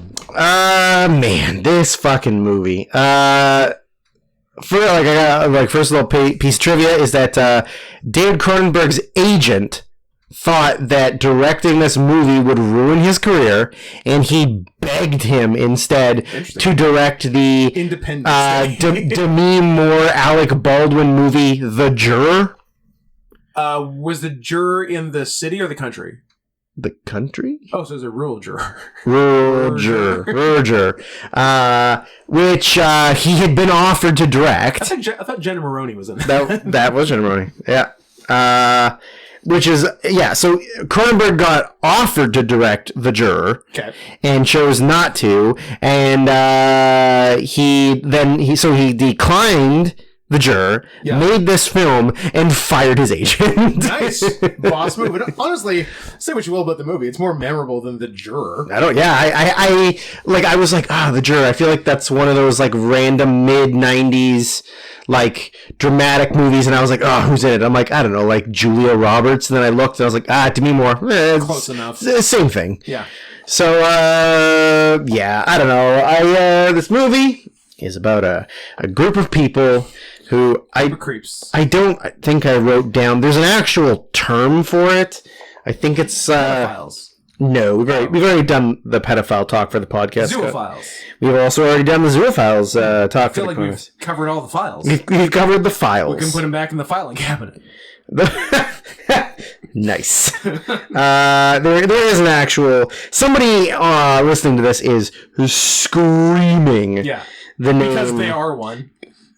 Yeah. Well, of course. Let's see what do we got here. It is called autoeroticists. I thought you were going to say autoerotic asphyxiation, which we called the Chad Kroger. Symphorophilia. Okay. Is a paraphilia involving sexual arousal from staging and watching disasters such as traffic collisions. Nice. And that's what this movie is. All about. Yeah. It is a group of people who have a sexual awakening to violence and dead bodies and graphic sex. My first note is literally like, the 90s where something so boring was considered so edgy with all these wild sexual fetishes. Yeah, that's like jerking off to car crashes in the 90s. With Cronenberg's agent thought was going to ruin his career. I'm like, motherfucker, I'm a furry. I've seen billion times wilder shit than this. There are like more commonly... Might I direct you to @a_naughty_princess? There are more like socially accepted fetishes now that are edgier than this fucking movie. Yeah. Which was career killer. Which was a career killer for Cronenberg. Yeah. So, yeah. Yes, we didn't say it. The good Cronenberg movie was A History of Violence. History of Violence and Eastern Promises. Eastern Promises. Oh, and I guess The Fly. Yeah, The Fly is cool. But imagine if The Fly had been a better animal. Yeah. What a good TF movie it would have been. Like a dog. Like a dog. And then he could have done some stuff with a girl that we just met on Twitter. Jeff Goldblum is the dog. Is the dog. A naughty princess is the princess. Yeah, History of Violence and it's Eastern Promises. It's so weird that those are the two least Cronenberg movies, but they are Cronenberg movies. Like there's nothing bizarre about No, them. they're not Naked Lunch. Yeah, I can think of two things wrong with that title. Exactly. There's no typewriter that turns into an alien bug and rapes you. Yep. Or Videodrome, where your like stomach is the VCR and you put tapes in it. Tapes in it. You record the Lakers game Yeah, exactly. on your stomach. Yeah. And then because you recorded the Lakers game, you get AIDS because Magic Johnson. I wrote, my first note is that when we are introduced to Mr. James Spader, he's almost giving himself the Warrior's death. Yes. So he's like a film director, a commercial director. But also kind of porn? I don't know. It's hard. Yeah, I mean, it is hard. I think he's doing, but I think the one he's filming isn't porn. Someone was because I guess it was. Yeah. There were two shots of titties and ass eating. Yeah. And one was being filmed, and then one was Spader doing it himself, Which was the Warrior's death. He was giving himself the Warrior's death. Yeah, I guess it was pornography that he was. He's a pornographer. He was a new pornographer. That's one of the new pornographers. Local jokes. Who's he? Whatever you say is going to mean nothing to me, so I couldn't tell you. Is Nico Case a new pornographer? Sure. I'm going to look it up. And if it is, I'm going to give myself a treat. Okay. What do you think about that? James Spader has a good-looking Asian girl bent over his desk, and he is on his hands and knees, nose deep in asshole. Was he being a dog? He might have been being a dog. Was he doing a toko? He was doing a toko and giving himself the Warrior's death, which is hopefully how I go one day. And Nico Case is a fucking new pornographer. Perfect. What are you treating yourself with? Fried chicken. Nice. The guy from Destroyer. Yeah. Dan Behar. Sure. Related to Joy? Maybe. And then there's a Catherine Calder. What's her deal? I don't know. I think she's just friends with Nico Case. John Collins. Also of Destroyer. He's just Destroyer plus Nico Case. Todd Fancy. Good name. Good name. I don't think I know a new pornographer's song. Do I? Actually, no. The decent amount. I like the new. For some reason, the only one that's coming to mind is "Letter from an Architect." But they had what's a few that got played on the radio. Wake up, kids! You've got the nervous disease. That's the new Radicals. Yeah, that's right. Not the new Pornographers. That's right. Also good. Also a good song.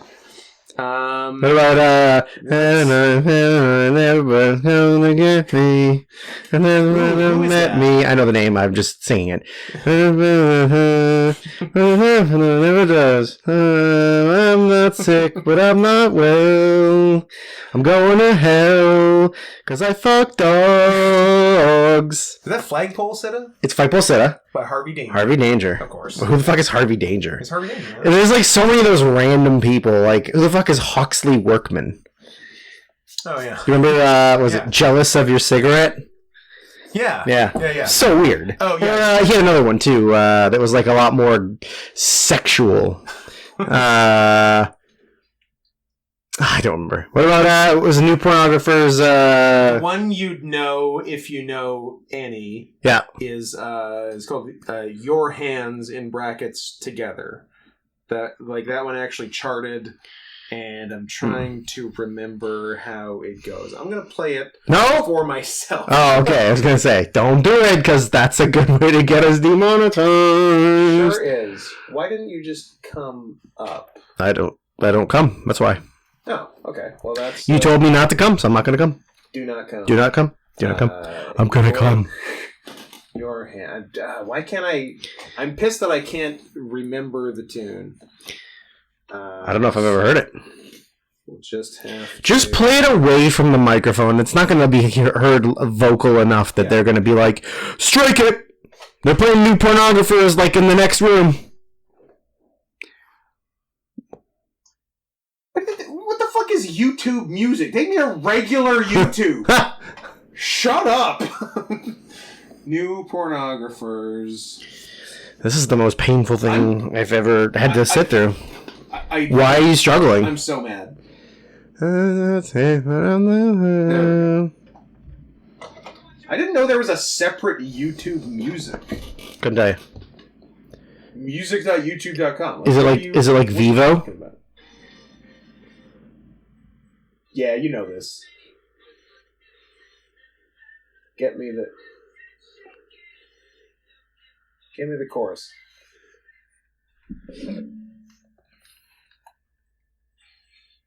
There's a bunch of ninjas. Anyway, who cares? Yeah. Are they local? No, they're not local, right? Destroyer's local. Yeah. I don't think Nico Case is, but I think the rest are. They're listed as Vancouver based. Okay. Maybe they were. Maybe they were local based, like Tommy Chong's band. What were they called again?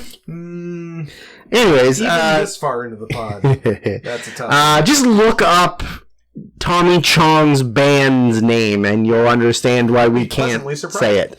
My next note is just like, God, he was a handsome man. He really was a handsome man. I wrote, you forget how cute Spader used to be before he got puffy and bald. Yeah, like he really is a handsome guy. Yeah, he's got great hair, like chiseled features, skinny, which I guess was important. Yeah. And then that all went away come Blacklist time. Or even like when he was on The Office, he was already like balding and bald and puffy on The Office for sure. This is. Well, I mean, I was gonna say this is Prime Spader, but also the '80s are Prime Spader. You know? Yeah, he had a nice little prime. He had like a 15-year prime. He did. He was in a lot of stuff. Yeah, and then he kind of disappeared. Wolf, that's a good one. Wolf, yeah. He disappeared for a while, and then he was the voice of Ultron, and then that was his career. All right. So he's. Does season 9 of The Blacklist start this month? Oh my god. But hold on, this is very important. This isn't new pornographers bullshit. This is James Spader. I hate this fucking podcast. I'm so done with this. He gets in his first car accident because he's distracted while driving. He ends up going over the median. Season 10 premieres February 26th. So did you not see season 9? I saw season 9. So then why did you say 9? I was off the season. Look, there's a lot of seasons of Blacklist. I don't know. I got procedurals under my belt. He gets into his first accident. Shut up. No, we're moving on. We're moving on. Did you know fucking Criminal Minds is back? Yeah, we talked about it. What? And remember I said, is Greg back? And you said... We did talk about it. Was it on pod? Was it off pod? I couldn't tell you. Anyway, Criminal Minds is back. Criminal Minds Evolution. And is it like the woman's evolution? Did Stephanie McMahon create it? No, it's not stupid and a lie. The plot is so funny. Okay. There's two hilarious things about it. The plot is over COVID because serial killers couldn't go out and serial kill. Okay. They made like a serial killer network, and they're all like talking to each other and are like group killing now. So that's very funny. Okay. Secondly, because it's on streaming now, they swear. And it is so funny watching Joe Mantegna as Special Agent David Rossi say "fuckhead." Nice. It's so fun because it's so 15 seasons of nothing worse than ass. Of network television. And now fuckhead shit's all over the place. N-words like you wouldn't believe. Actually, no, but not yet. One day. Not yet. That's pretty wild. If Elliot Page has his way. Yeah. Yep. And then he'll drop kick somebody. Elliot Page as Kitty Pryde. So he gets in his first accident. He gets under head on collision with a couple because he's distracted. He goes over the median, hits them, and then motherfucker in the other car goes shooting through the windshield. Through his windshield into Spader's windshield. He's hurt, but like he's awake, and he looks into the car opposite him, which has Holly Hunter, who just immediately pulls her tit out and just wants to fuck. Like an interesting reaction. But is that like her husband's dead? She just got in a car accident. So like, is that her sexual awakening? Yes. Or was she already aware of it, and she was like, I hope this happens, I need to come. I need to come. Please get in a car crash. That's a good question. We never actually find out the answer, but I hope it was their dual sexual awakening. I think it was for him, for sure. Yeah. So he breaks his leg. Yeah. He's in the hospital. And his leg is fucked. Leg is fucked. But he, like... I mean, obviously time moves forward, but he recovers, like, very fast. Yeah. Considering it was, like, all, like, pinned up from the like, it was completely, like, reconstructed with pins everywhere and plates everywhere, and then just, like, a couple scenes later, it's, like, 4 months later, and he can walk. Mild limp. Yeah, like, it moves fast. Yeah. If you don't slow down and check your leg a few times, then... In the hospital, he has a weird interaction with Elias Koteas. I wrote Casey Jones just being a total creep. So it's believed that he works in the hospital. He's wearing medical stuff. And he comes over and he, like, starts examining Spader's leg and then just leaves and then, like, doesn't really ask any questions right away. Yeah. It's later that he asks questions. Turns out that he is he's one of the people who is obsessed with car crashes and everything, and he and a group of people, like, get together and do performances of reenacting this classic car accidents. I cannot wrap my head around. They're doing it in front of, like, a live studio audience. 30 people. Yeah. On some bleachers. And how do they have the money for this? How do they do it more than once? They need a new car every time. They total the car. A new car, and it has to be the same car. Like an expensive car. Yeah. They're like James Dean's car. Yeah. Faye Dunn. The accident where Faye Dunaway got her head cut off. Yep. Yeah. Yeah, like, so there are these expensive sports cars that they have to get the exact same one to recreate the accident. For 30 people. Well, maybe all those Does each person pay $1 million? Maybe they do. Maybe that's all. It seemed like they were attending for free, P.S. It did. Yeah, it did. But like, this is a passion project. It's very much a passion project. So yeah, he starts fucking Holly Hunter, but he's also fucking his girlfriend. And there's just a lot of Skinamax, like, non-penetrative sex happening in this entire fucking movie. Quote me when I wrote this note. So everyone's just really horny. Yeah. Yeah. Car accidents make you horny.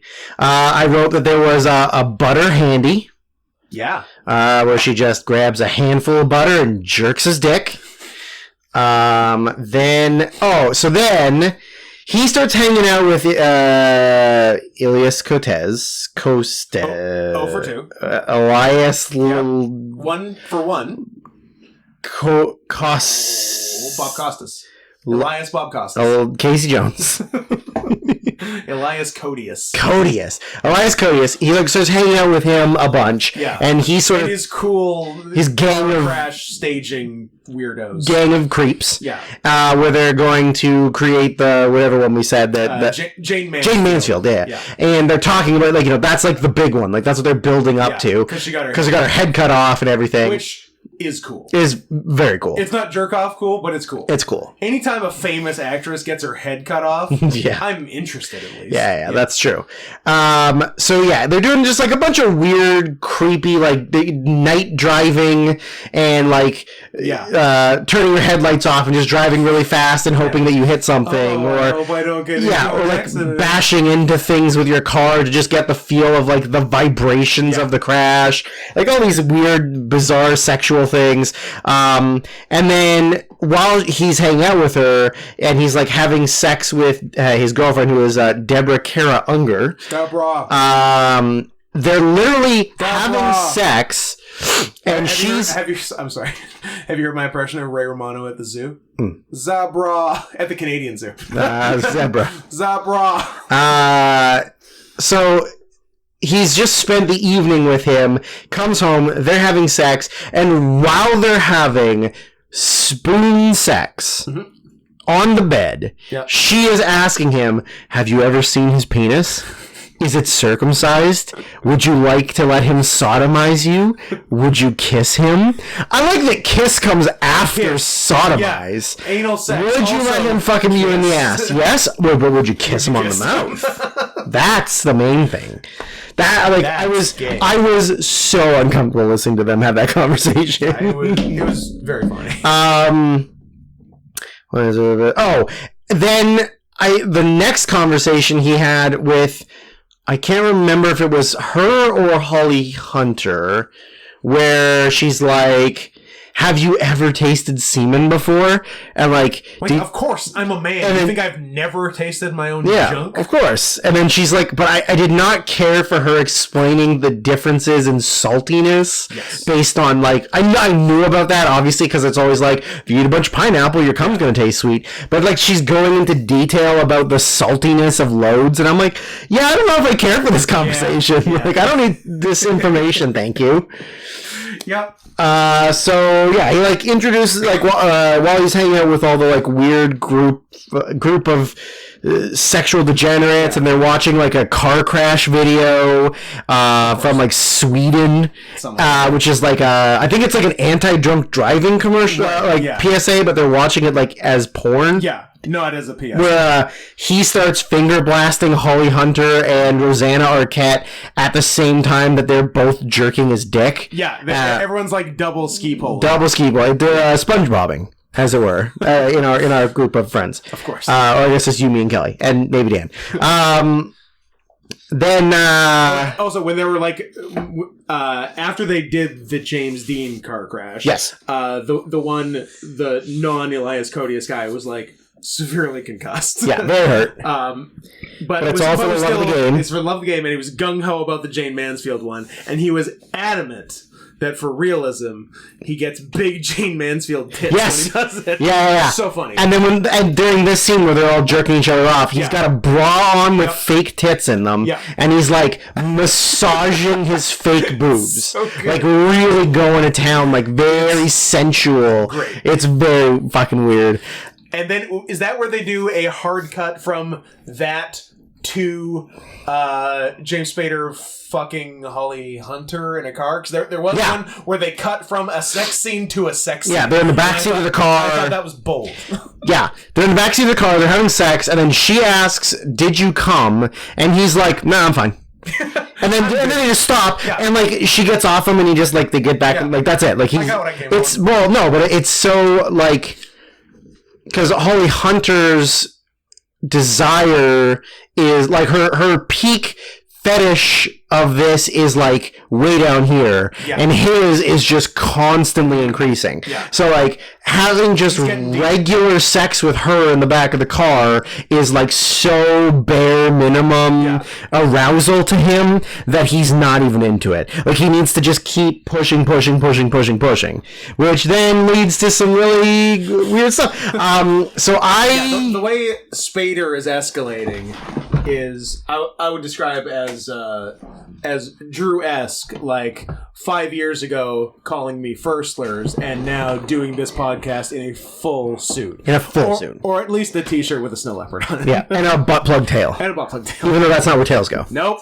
Graft it to your tailbone or get out of here! So I always knew about the leg scar scene, but I didn't think I would ever actually see it. And here we are. We live in a different time. Thanks, Carl H. for this. Forever Unclean, Scott. Forever Unclean. So Rosanna Arquette's character had gotten into a car accident somewhat recently, and she had a massive intentionally caused. Yeah. And she has a massive leg brace on that's got sort of. She got a huge. Her leg's a mess. She got a huge scar, kind of like from her hip to like halfway down her leg. Yeah. And like past her knee, and she's got this huge leg brace on that sort of like I guess keeps all of her goo together, so she can walk.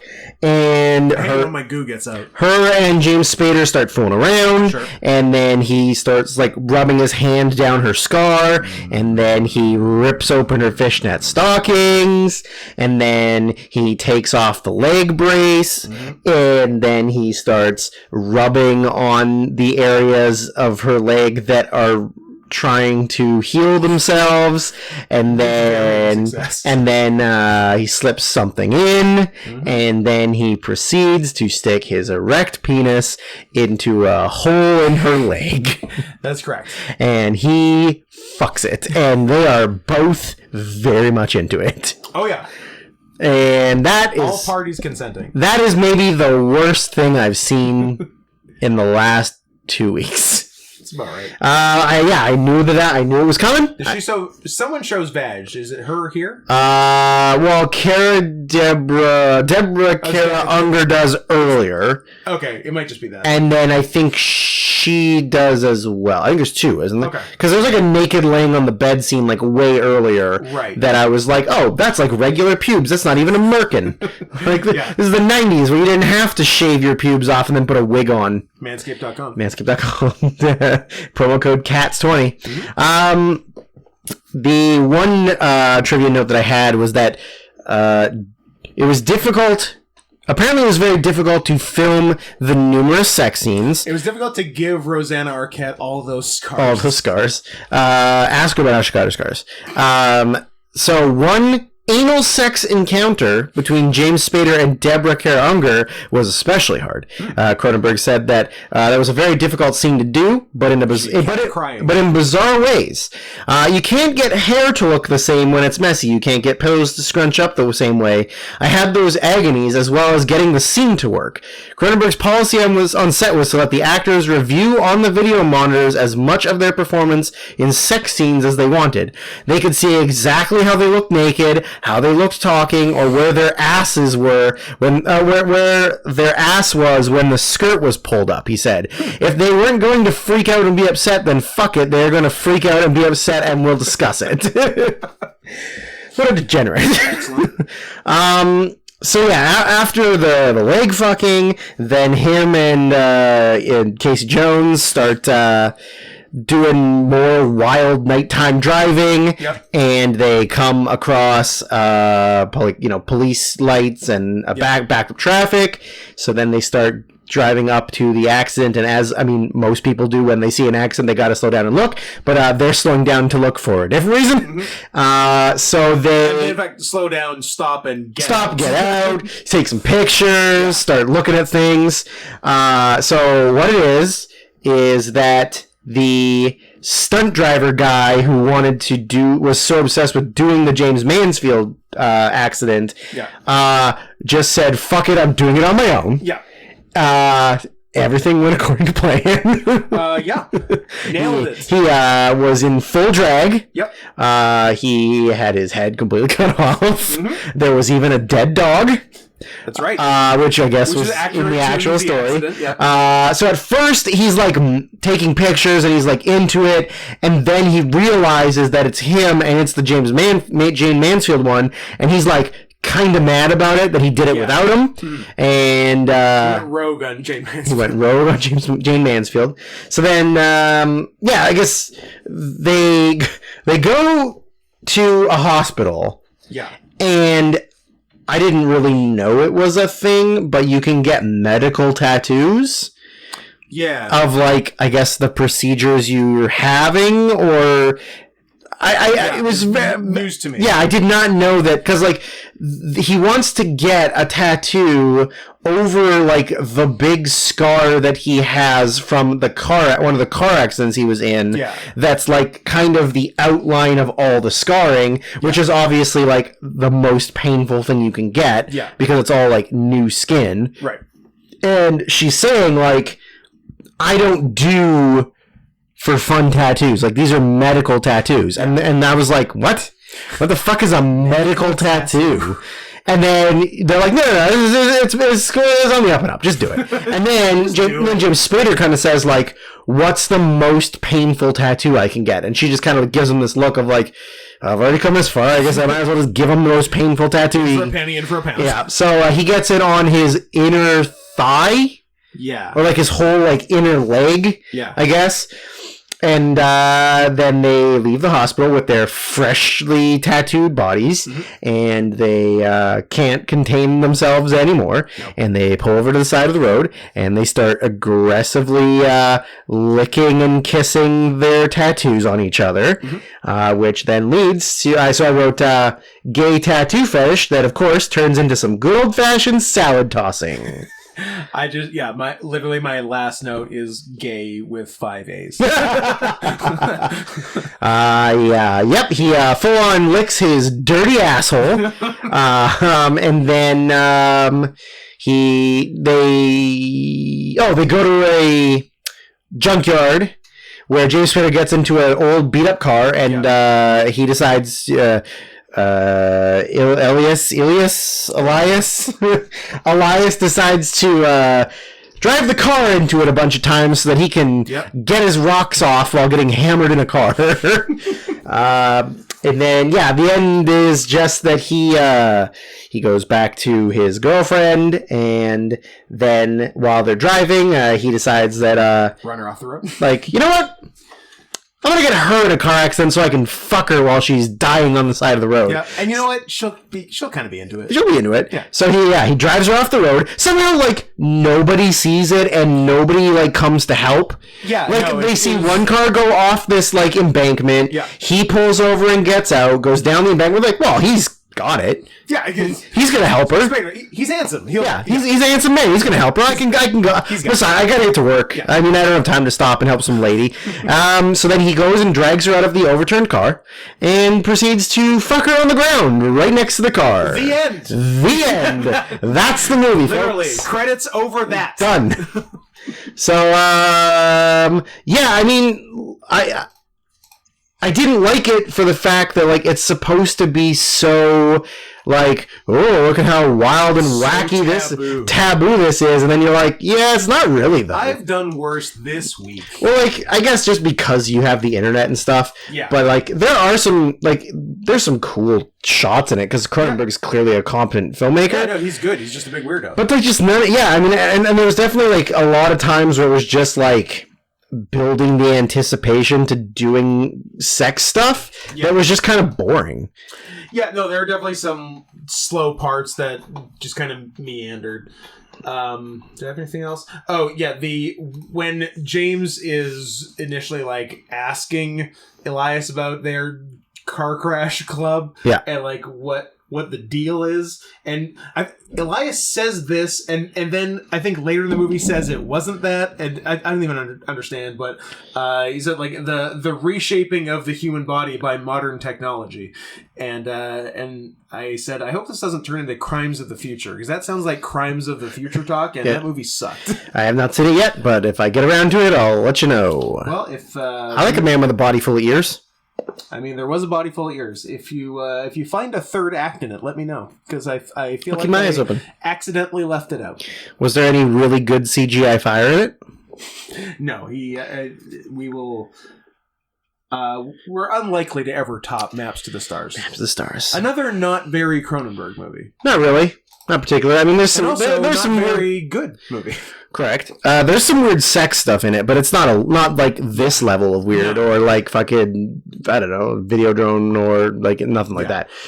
Really, all I remember about Maps to the Stars is that every character was extremely hateable. Yeah. There was no one to get Nobody's around. likable. Yeah. And then it ended with weirdly out of place, terrible CGI fire when it was beside a pool and you could have just done regular fire. Yep. Especially because you're known for practical effects, you weirdo. Don't tell him that. I won't, and I guess no one else did. Apparently not. Nobody wanted to voice their opinions to Mr. D. Cronenberg. And now his son gets to make movies, so that's Yes, good. it is. Did we like Possessor? I didn't see it. I thought that was all right. Yeah. It's very Cronenberg. Like it very much David could have directed it, and it probably would have been the same movie. Okay. So it's not like it was different than his normal movies. Would you like to talk about? I don't know if it's not a Netflix exclusive, is it? Is it made for Netflix? 2022's Old People From Dylan C. from Dylan C word that we're not allowed to say. Which one? I don't know. You decide. At least it's not Dylan R. Mass shooter, Dylan Roof. Ha! Nice. Spectacular. bowl cut on that kid. Yeah, One that's of the best. absolutely. Yeah, it's a Which one was horror. Dylan Roof? Black Church? Black Church. Yeah. Black Church. Maybe not. Look him up. Yeah, because we have time to stop and Absolutely. just look up serial killers or mass Oh, shooters. that fucking haircut. Yeah, it's so good. Look at that. Look at him. Oh, it's amazing. He's beautiful. It's amazing. What'd you do? Charleston church shooting. What about the Batman shooter? Whatever He happened to him? wasn't Batman. No, the guy who shot What? up. James Holmes? Yeah, is that his Yeah. name? Yeah. What happened to him? He's hanging out. Nothing? Didn't even get arrested? Didn't even get arrested. Well, you can't get them all, Scott. That's true. It's not a Pokemon situation. James Egan Holmes. Egan. Murderer. Aurora, Colorado shooting. Where's How many did he get? What was his body count? what was his numbers? 12 killed, 70 injured. 70! Oh, I did not realize it was that many. If he had bigger bullets. think of What the numbers if he curved him like in my favorite James McAvoy movie, Would have Wanted? done a Wanted? That is a Creed from The Office reference, by the way. Not a me joke. Fair. Yeah, if he had better aim, that's Stephen Paddock numbers. Yeah, Is it weird that I know all their names? No, because you're a 20-something-year-old girl who's obsessed with serial killers. Kind of. Yeah, you want to fuck them. Imprisonment. You want to fuck them just like I want to fuck like 20-year-old Ghislaine Maxwell. Who wouldn't? She's super hot. She is. Yeah. He appears to be in jail for a while. Aw, they got him? They got bad news. They got the Batman shooter. Anywho, 2022's Old People streaming maybe exclusively on Netflix. Maybe it's made for Netflix. It's a weird Polish movie, German movie. German movie. It is probably as dumb as you think it will sound. It's a a woman who is estranged from her father and has to go back to her hometown to figure out what the fuck is going on with them. But also there's a oh yeah, I forgot. How did I forget about that? Her sister's getting married. Yeah. And she has to go back for her sister's wedding. And her sister, who is a very light-skinned white girl, is marrying some form of German ethnic mutt. And I wrote, "Oh, old Adolf is rolling over in his grave. ... in Argentina. ... That was dug in 1968." Absolutely. Yeah, so white German lady is marrying brown German man. Yeah, he looks fully Indian, but he is fully speaking German. Yeah, it is interesting. I definitely wrote someone in this German family can't be too psyched about this wedding, right? You know, I don't think this has universal approval. probably not. Yeah. I can't think that Great Aunt Gerta is very happy about the mixing of the races in this movie. And then at the actual wedding, I wrote she's marrying a guy who, like my lawyer, is clearly Indian, yet there are black people at the wedding also. What is fucking going on here? It's Western mainland Europe, man. It's just all a mixture. It's a mess. Because everybody flees their shithole countries and goes to mainland It Europe. goes to notoriously safe Germany. Well, Notoriously safe for minorities, Germany. yeah. But that's why, like, if you look at, like, the entire French team for the World Cup was nothing but black players who had swam across the channel. Yeah, like it should be the Angola team, but Yeah. it's France. But it's France. Yeah.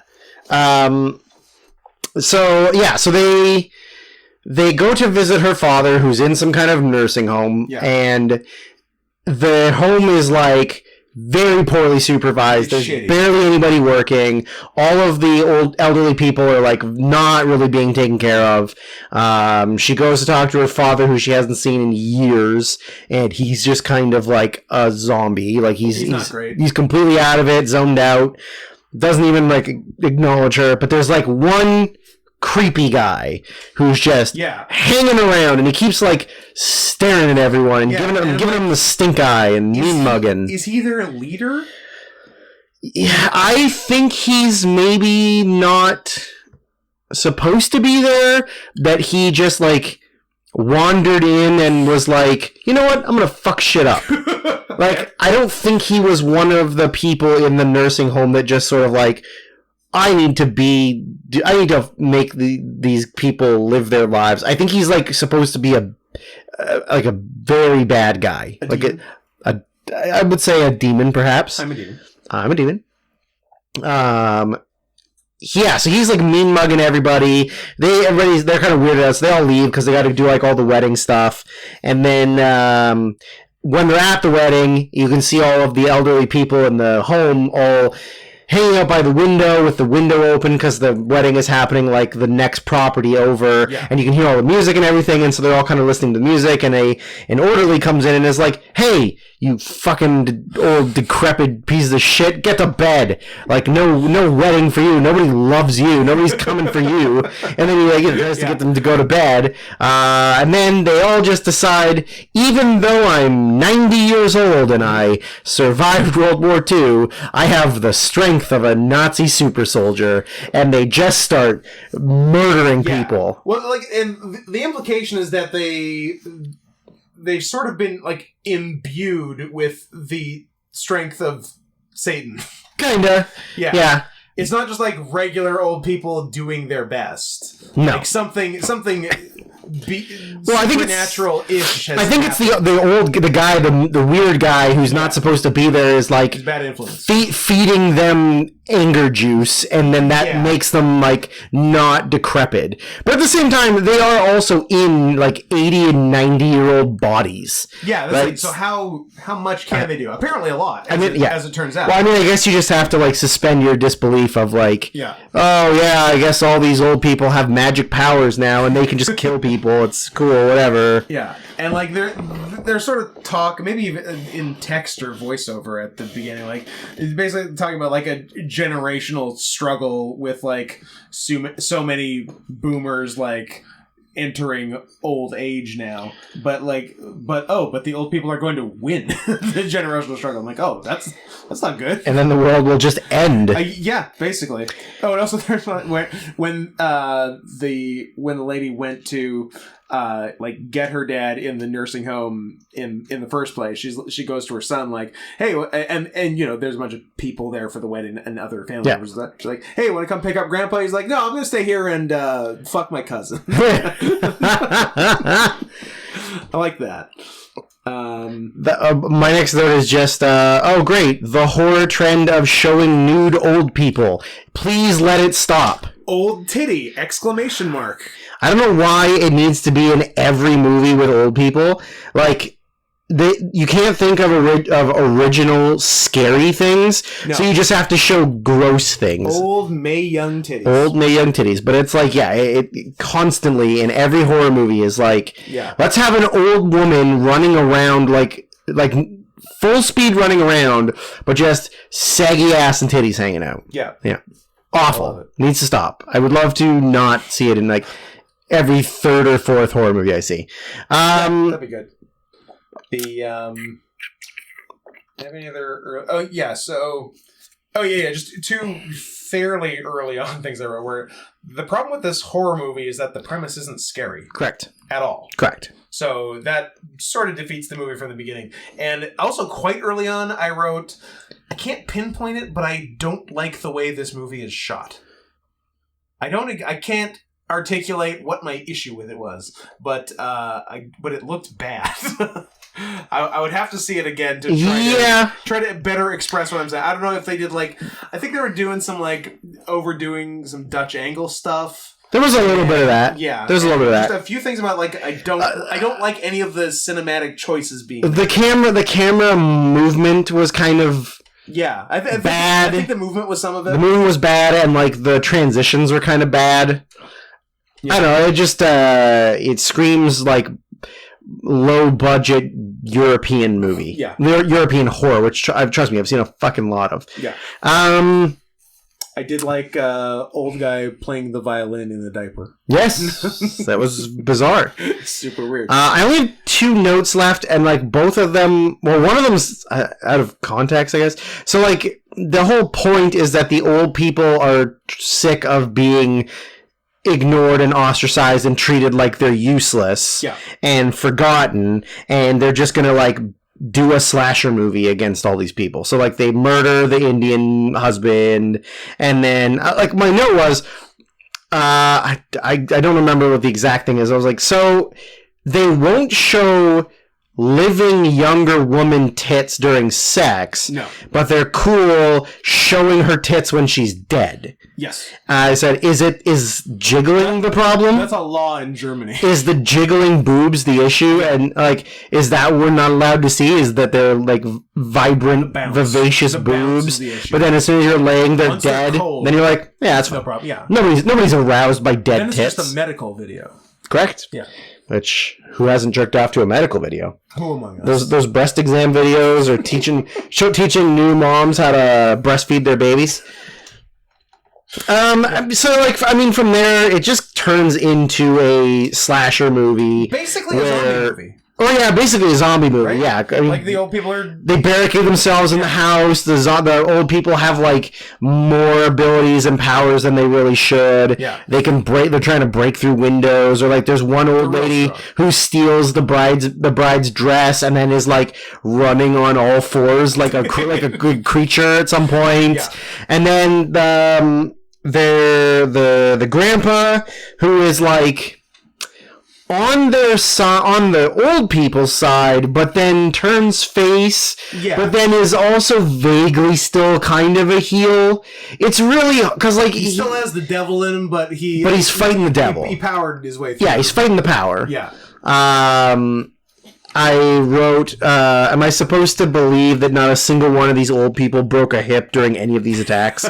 Because even if you have the power of Satan, like, your body is still decrepit and going to fall apart. So now you're like, I'm gonna jump off this roof and tackle somebody. Like, oh, my hip! Well, like, sorry guys, I'm out for the rest of the zombie killing. Yeah. Like, yeah, I don't know. I had a hard time relieving myself of that visual. Yeah, on the the night of the wedding, the bride and groom go to their marital bed, and before the even though Herr Fuhrer does not approve of it. Exactly, before the killing starts and the guy gets his head smashed. But I thought it was very funny. I think literally as they're approaching the bed, going to have their first sex as a married couple, she says, "I'm worried it might not always be as perfect as this." I'm like, yeah, you fucking negative Nancy. Every day might not be as good as your wedding day. I hope an old person kills you. And then first they killed her husband. She got away with injuries. Yeah. And then, there was the whole barricading themselves in the house. At some point she tried to swallow a big key. Yeah. And I'm like, if you're confident you can swallow that, I get why he married you. No, that wasn't the sister. That was the girlfriend of the main girl's ex-husband. That's right. After she had locked her after the girlfriend had locked the ex-wife out of the house, and then she tried to swallow the key so they couldn't let her back in because she was full-blown crazy. Yeah. So and also based on that, I wrote, sacrifice, betrayal redeemed, all in 20 seconds. It was so fast. Like, it was fast. Like betrayal and then the immediate switch was so fast. I'm like, man, we didn't really get to let that breathe too much. Nope. But I guess we had to end the movie, and that's okay. I'm fine with ending the movie. Does it end with Grandpa shooting? So the creep, the leader, quote unquote. The creep guy. I don't remember what they did, but they thought they had defeated him. Yeah. And then they go to leave the house. The grandpa's out there. She turns around, and the creep is behind her. Yeah. He gives her the old kabonk. And then when he's going to kill her, then the grandfather gets the gun and blows him away. Yeah. Except the way the gun is pointed, it is shot so poorly. Like, the gun is aimed nowhere near his head. It's like they somehow, and they didn't, it's filmed badly. But it looks like they had to film the guy and the gun separately and then superimpose them. It's not what happened. Yeah. But it looks like that. Yeah. Because the gun, like, whatever the gun version of sightlines are, is wrong. Well, I think it's still sightlines, wouldn't it be? I guess. Yeah. I just assume because if you're them with eyes. I guess, but if you're looking at like where the barrel is, it's not pointed. Is the eye line, right? Yeah. And it was just wrong. Yeah. I'm like, oh, you should have refilmed the old man's arm couldn't go down to like point it up, so he had to hold it like at a weird angle and then shoot it where it would get him in like the groin. Yeah. And then they're like, oh, my head, boom. Yeah. Yeah. Yeah, that was funny. And and that's basically, they're like, oh, Grandpa, thanks for not being so evil. Thanks for being kind of a good guy. The least evil old person. And don't worry, we did get the title of the movie in the movie when they were swarming the house. Who's standing outside? Old people. I'm like, we did it. Yay. And that's most of what I have. Yep, that's all I got on that. Well, let's do one more movie and then go get food. I'm starving. I'm in the mood for some Popeyes. So we're going to end off with 1988's Elvira, Mistress of Evil, which this was the... Is it Mistress of Evil or Mistress of the Dark? Mistress of the Dark. Sorry, I don't know why I said evil. Brought to us by the aforementioned Caraxa Collins. I will say that this was the very first movie that I watched not for this week. Yeah. For the whole all request. So I watched this. Well, let me get to my letterbox, and I can tell you exactly when I watched it. But I feel like, all right, let's go back to, I don't know, October. No, I watched this November 3rd. Okay. So 2 months ago, solid 2 months, I watched this goddamn movie. And if you think I'm going to remember what the majority of my notes are about, this will be fun. You're wrong. But I'm going to say it.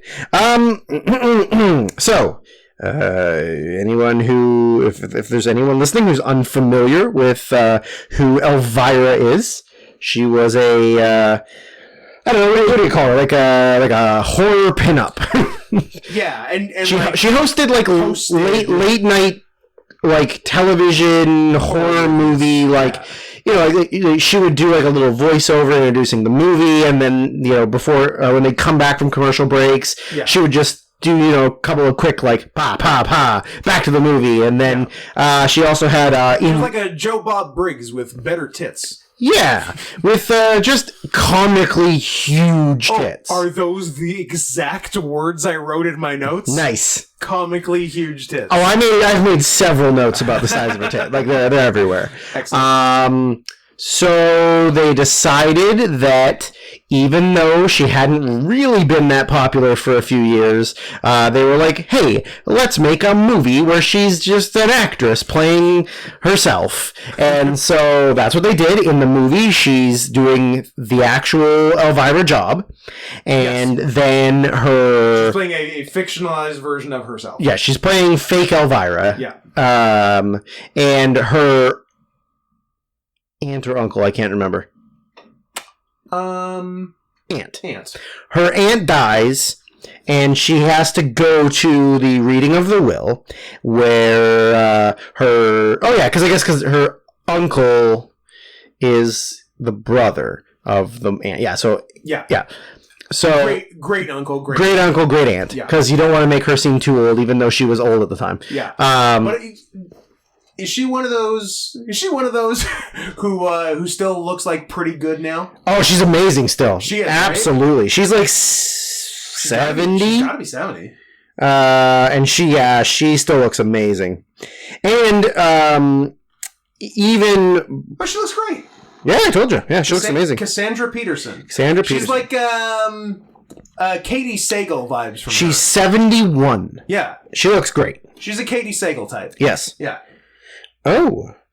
She married a man. Oh, then broke up with him, started dating a woman. Look at you. Progressive. Progressive. I'd watch. Did you keep reading? No, I did not. Broke up with the woman. Ah, Married a dog. nice. Wait, she's Naughty Princess? She's a naughty princess. But yeah, she's very pretty, like very beautiful woman. Yeah. Like as Elvira, I don't know, she's whatever. Like she's got like, a beehive hairdo and like too much makeup and but like as a regular woman, beautiful. Yeah, she's really good looking. Yeah. It's a shame that she had to do this for her entire life. Yeah. Instead of just being a regular person. But Yeah. I mean, you take what you can get. you take the good, you take the bad, and then you see her tits and you're sad because you'll never fuck them. I don't know. I got nothing. Sure. Yeah, and the even before the inciting incident for the whole movie with the will and haunted houses and whatnot. The TV station she's working at, like after her show is the news, and That's us. Hey, We were after Elvira. yeah, she was our lead. Nice. And Thanks, babe. the anchor woman she runs into in the first scene is acting so hard. I don't remember. It's very funny. She's just like, she is an anchor woman who is also a bitch, and she is going Right. for it. And it is not our last time encountering that person this episode. Nice. How do you like that teaser? I do. I That's like one it. for part 2. I am not revealing it now. That's Okay, the cliffhanger that's fine. for the show. When does this anchor woman show up again? And then like a cowboy oil baron has Who bought bought the station? the station, and the conversation is basically, I own the station and now I would like to fuck you. I believe his exact words are, "It's milking time." Oh, He grabs her he titties. straight up grab him. Amazing. Yeah, I own the station and would now like to fuck you. No, you're fired. Yeah, get the fuck out of here. Yeah. Oh yeah, no, I wrote it's milking time. It's milking- amazing. My first note was, "It's milking time." she is not a great actress per se, Not necessarily. but she is very charming and has lots of charisma. Yeah, and she's got good comedic timing. Yeah. It's just that And I guess it's kind of a dumb movie, so what are you going to do? True. The material she's given to work with isn't great. Yeah. But she's good at, like, Yeah. bam, bam, bam, bam. Even though the jokes are dumb and not necessarily funny. There's a couple of, like, pretty good ones I wrote down. Yeah. But, like, yeah, a lot of them are just, like, a stupid pun, a stupid pun, a stupid pun. But they're all perfectly timed. Yeah. There was a great pratfall. I think somebody tries to fuck her, and she knocks him over through a table. Yeah. And then he gets up and says, like, as he's running away, like, "You said she was a nympho." We've lost that. We've lost nymphos. We've lost nymphos. Well, no. Nymphos have just moved on from human men. Oh, I guess so. Yeah, they've moved on to bigger and better. They've evolved. So she has to go back to her hometown where she hasn't been for it seems like 100 years. Yeah, where she drives cross country from LA to like the Northeast. Yeah. It's in Mass. It's like around Salem, Massachusetts. It's around Salem, is yeah. the deal, right?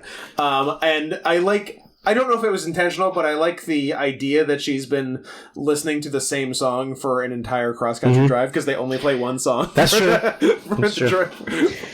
the, 8-day drive. Yeah. It happens. Yeah. I remember one time I had a hockey playoff game, and it was like, if we won, we went to the championship. Yeah. And I listened to Darude Sandstorm for like the 2 hours leading up to the game just to psych myself up, and then we lost the fucking game 1-0 on a complete garbage goal with like 3 minutes or 4 minutes left in the game, and I was like, Darude, you let me down. Darude. I do remember it wasn't true, but also I did listen to it more than once. I was driving by myself, Vancouver to Seattle, to fly somewhere, and brag. Huge brag. That's right. I flew somewhere. I flew. Oh, I think it was probably either 2012 or 2014. Beyond Wrestling. Ah. Maybe 14. I think it was on. Right. It was on American Thanksgiving Day, which is great day to fly. Nobody 'cause everyone's already flies on Thanksgiving. It was it was a ghost town. It was awesome. But I tweeted something I guess I Facebooked because I wasn't tweeting. Something to the effect of, in case you were wondering how many consecutive plays the extended mix of Mark Morrison's Return of the Mac it takes to get from Vancouver to Seattle. The answer is 14.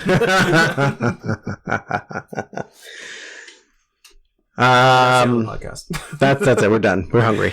So she gets into small town Mass, where she sees a bunch of there's a big conservative vibe from the town folk, except for all the teenagers who think she's cool and has nice who thinks they're cool, and they are 100% going home and coming in their sheets that night, ruining their beds, leaving ropes everywhere. Sleeping at pig. So she goes to the reading of the will, where she doesn't really know her aunt that well, but she just kind of is like, well, I'll get something. Something's better than nothing. Oh, no, sorry. Her agent, she's trying to get her agent to get her own show. Yes. And she's she was fine with leaving the station she was on. And she's like, enough I think the idea is that she's still quite popular. Yes. It's not that she was no one was watching. No, she wasn't watched up. She got canceled because she wouldn't fuck the guy. Yeah. So they're the only way that we can get so her agent gets her a deal, but the only way that they can get the deal is she has to pay for it. If she pays down up front to get the show, they'll let her have it, and then she can make her money back as the show goes on. Yeah. So they're you have to get $50,000 by Friday. Yeah. So she goes, well, I'll go to this, and maybe my aunt left me a bunch of money or something, and which is the main reason she goes. Yeah. So then it's her uncle shows up, who's kind of this very eccentric, criminal. He's kind of evil, and then her clearly a bad guy, and her butler's there, the driver, I think, and then the maid. So the guy's reading the thing, and it's to my driver, I leave the car that you drove, blah blah blah. Yeah. To my maid, it was I leave you my blah blah, my dinette set, and then it was I was how fucking lame is a dinette set? Even in 1988, that's so it's fucking boring. Yeah. So then what ends up happening is the uncle wants her cookbook. Yes. Because the cookbook is actually a spell book because her aunt was a witch. Yeah. So Elvira gets left with the house and the book. Yeah. And she notes in the will, my cookbook. It's very specifically said, my cookbook. And she's why the fuck do I want this cookbook?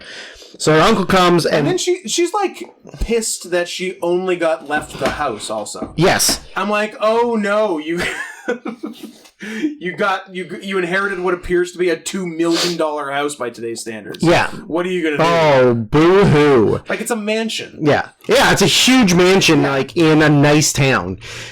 So the uncle he tries to convince her to sell him the cookbook, but he can't. But when she goes to give it to him, it's been hidden because a little sidekick knows what the book is, and hides the book. Yes, because the aunt had a little dog, which Elvira then does horrible atrocities to.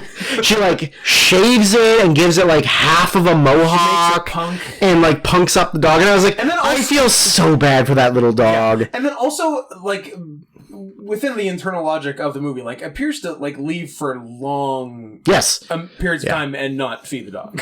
Maybe the dog's got one of those push things and it feeds itself. You don't know. I don't know. My next note is just, her boobs are hilarious.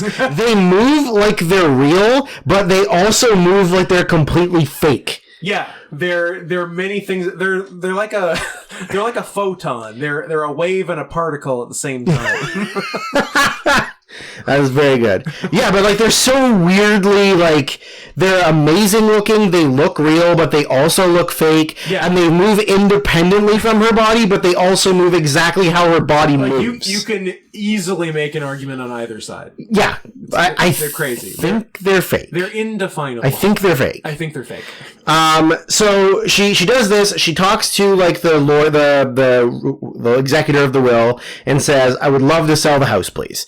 And he goes, "Okay, well, we'll look into it. Why don't you stick around until I can figure out how much it's worth and where blah blah blah." Yeah. So when she gets into town, her car dies. So she needs to get her car fixed so that when she sells the house, she can immediately drive back to Los Angeles to start her new show. So she takes the car. That's the time frame they're on. I mean, you gotta make it work.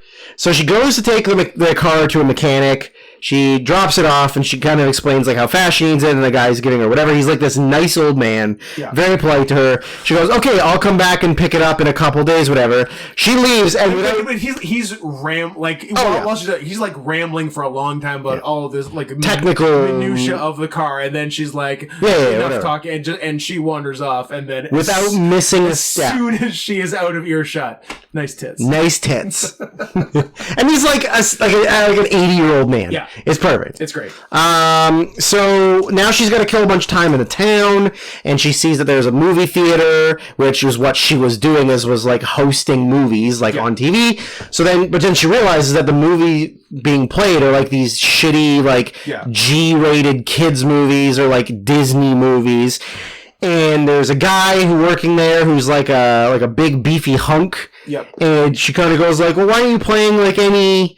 He's like, "Oh, like the town will not let me play any movies. I have to only play G-rated movies." And I just kind of go like, "Oh man, only playing G-rated like Disney 80s or 70s movies is like my fucking nightmare." That's rough. Like that sucks. If that was your hometown and you're like, "Hey, you can come watch Race to Witch Mountain," I'm like, "Great. Yeah. I'm gonna go home and jerk off." So this like hunky guy who she meets is like the absolute like epitome of like a weird handsome virgin who's like so weirded out by aggressive women. Yeah. Even though he's like clearly the most fuckable person in the town. Yes. Like he could fuck any woman or man Dog. or dog in the town, but he's so weird about like a woman being interested in him. Yeah. Because he's so clearly gay. Like 100% he's a gay Christian man. Yeah. Yeah. So she starts like sort of endearing herself to the local youth and kind of is like this new hip, like, she wants to fix up the house because if she fixes up the house, she'll be able to sell it for more. So then all the boys in town, like the high school boys, all come, they volunteer to help because they just want to like be around her. Yeah. Like, I mean, it's obviously implied that they want to like stare at her tits and get boners, but also they're just like, she's fun and cool to be around and this town is fucking square. Yeah. So if I'm around her, I can just like be happy. Even without the tits, they might have still hung out. Yeah, exactly. Tits don't hurt though. So I wrote that Elvira is this small town's I Love You Gay Pride Parade. Because it's like, all this, like, I guess, like, these sexual awakening of all these, like, young boys, and then they're like, "No, don't go away. I love you, Gay Pride Parade. Take me with you, eccentric Puerto Rican only wearing a cocksock." I'll miss you most of all. I'll miss you most of all. I just wrote titty bowling. Yeah. Titty bowling was sick. We meet some of the like conservatives in town, like sort of like the PTA basically. Yeah, but like or like the PTA, but they're in charge of the town and not just the school. Yeah. But it's because like they're not elected officials. They're just like the morality police. The Chamber of Commerce. Or whatever. Yeah, whatever. Because they're not really the city council. Yeah. Yeah, they're just people. But we get the secretary from Ferris Bueller in the mix. Yeah. Whose name is? You didn't write it down? Frances McDormand. No, it's such a great name. I mean, it's a stupid name, but it's so fucking great. Her name is Miss Chastity Pariah. Did you not get that? I mean, I did. But you forgot I didn't write it down. Chastity, Miss Chastity Pariah is her name. It's a very good name. And then like an old lady who owns a motel. Who, when I saw her, I'm like, oh, she's in everything. And then I looked it up, and she's in 2 things. Yep. She's in Romy and Michelle's High School Reunion and a season of Desperate Housewives. Well, there you go. But I would have told you that I've seen her in 40 things. Well, you've seen her in that whole season of Desperate Housewives I because you've seen every episode. That's a true fact. That actually brings me to another interesting point of I wrote the where do I know this actor from? Oh, It's Always Sunny. Because there were 4 different actors in this movie who all played some level of character on It's Always Sunny. So, wow.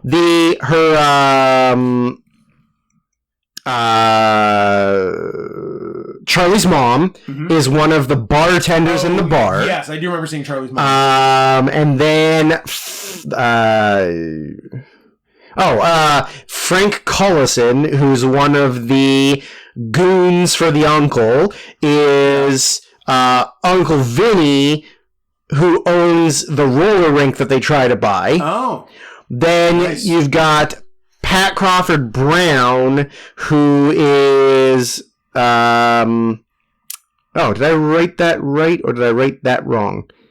Oh, I just wrote it twice by accident. Pat Crawford Brown is I wrote what's her face's mom. I don't know what the note is. But then the uncle is William Morgan Stewart, who is the pastor that Mac is telling his story to of how he got fat. Wow. That did not occur to me. Let me see what my weird note that I wrote for What's her face's Pat mom? Crawford Brown. Oh yeah, I recognize her. I just don't know what my fucking note for her was. I mean, she's in It's Always Sunny. I just don't know. Let's see if her face does anything. You recognize her. You 100% recognize her. Oh no, she's Romeo and Michelle in Desperate Housewives. And apparently also Always Sunny. Maybe not. Maybe she wasn't Always Sunny. Maybe just assumed because everyone else was. I feel like I looked it up at the time, but how long ago was that? Fucking 2 months ago? She's. Oh yeah, She is a woman with the Historical Society. Yeah, that's right. There you go. I think I was confusing her with the fact that she played Pierce's mom on Community, was what I think I confused it with. Oh yeah, that's the first thing I saw when I was looking up her credits. I'm like, oh, I guess that's what I know her from, but it's mostly Desperate Housewives and Romeo and Michelle. And Romeo and Michelle, which is a great movie. It is. Very, very underrated. And then when they have that dance scene with Alan Cumming, it's great. Amazing. I wrote at one point, I don't remember what character it was, but somebody ripped a comic book in half that's probably worth $1,000 now. I'm sure. Because it was like a Spider-Man or the Incredible Hulk or something, and I bet you it would be worth like $1,000 now. Yeah. And they just completely fucking ruined it for this dumb movie. There were some good conservatives complaining about her stuff. There was what do we? I think Pat Crawford Brown, in fact, not to be confused with Supreme Court Justice Ketanji Brown Jackson. Yep. Complaining about these pinko heavy metal types. Yep. I'm like, are metalheads notoriously left wing? I don't know. Yeah, I think so. I guess, but communist? No, I feel like that's more punk rock than heavy metal. But I guess maybe for them they're just combining the two. Yeah, I think they just don't like know anyone who wears black. Anything that's bad. Anyone who wears black and the music's angry is a metalhead. Speaking of music, there was a mention, which I chose to put in all caps, of jungle music. Which that's my next note. You also have. I just wrote in quotes, dancing around to that jungle music. Good stuff. I love. That's the second movie on this all request that is referred to it as jungle music because it was also in Hairspray. Yes, it was. It definitely was. There's a very good bang bang line, which she was wearing next to nothing. I'd say it was plenty. I don't remember the exact context, but Elvira like hand signals to her secret gay Christian boyfriend the like how to fuck sign with her hands. Yeah. Was very funny, but I don't remember exactly what it was. Yeah. Then I wish I knew the context of this joke because I think I thought it was really funny at the time. What do you got? But something about super unleaded, don't smoke. Ugh. I don't remember what the context of it was though, because again, this was 2 months ago. But I think at the time I was like, "Ha, that's pretty funny." We had Kurt Fuller back in the mix, making another appearance on the request, fresh off of Ghostbusters. Where he's a cocksucker then, and he's a cocksucker now. Sort of his vibe. Yep. Definitely sort of my introduction to him was the outgoing news manager on news radio. Only in the pilot episode. It gets replaced by Dave Foley. And I think... And there's someone other than Joe Rogan in Joe Rogan's role. Yeah, fuck, I can picture his fucking face.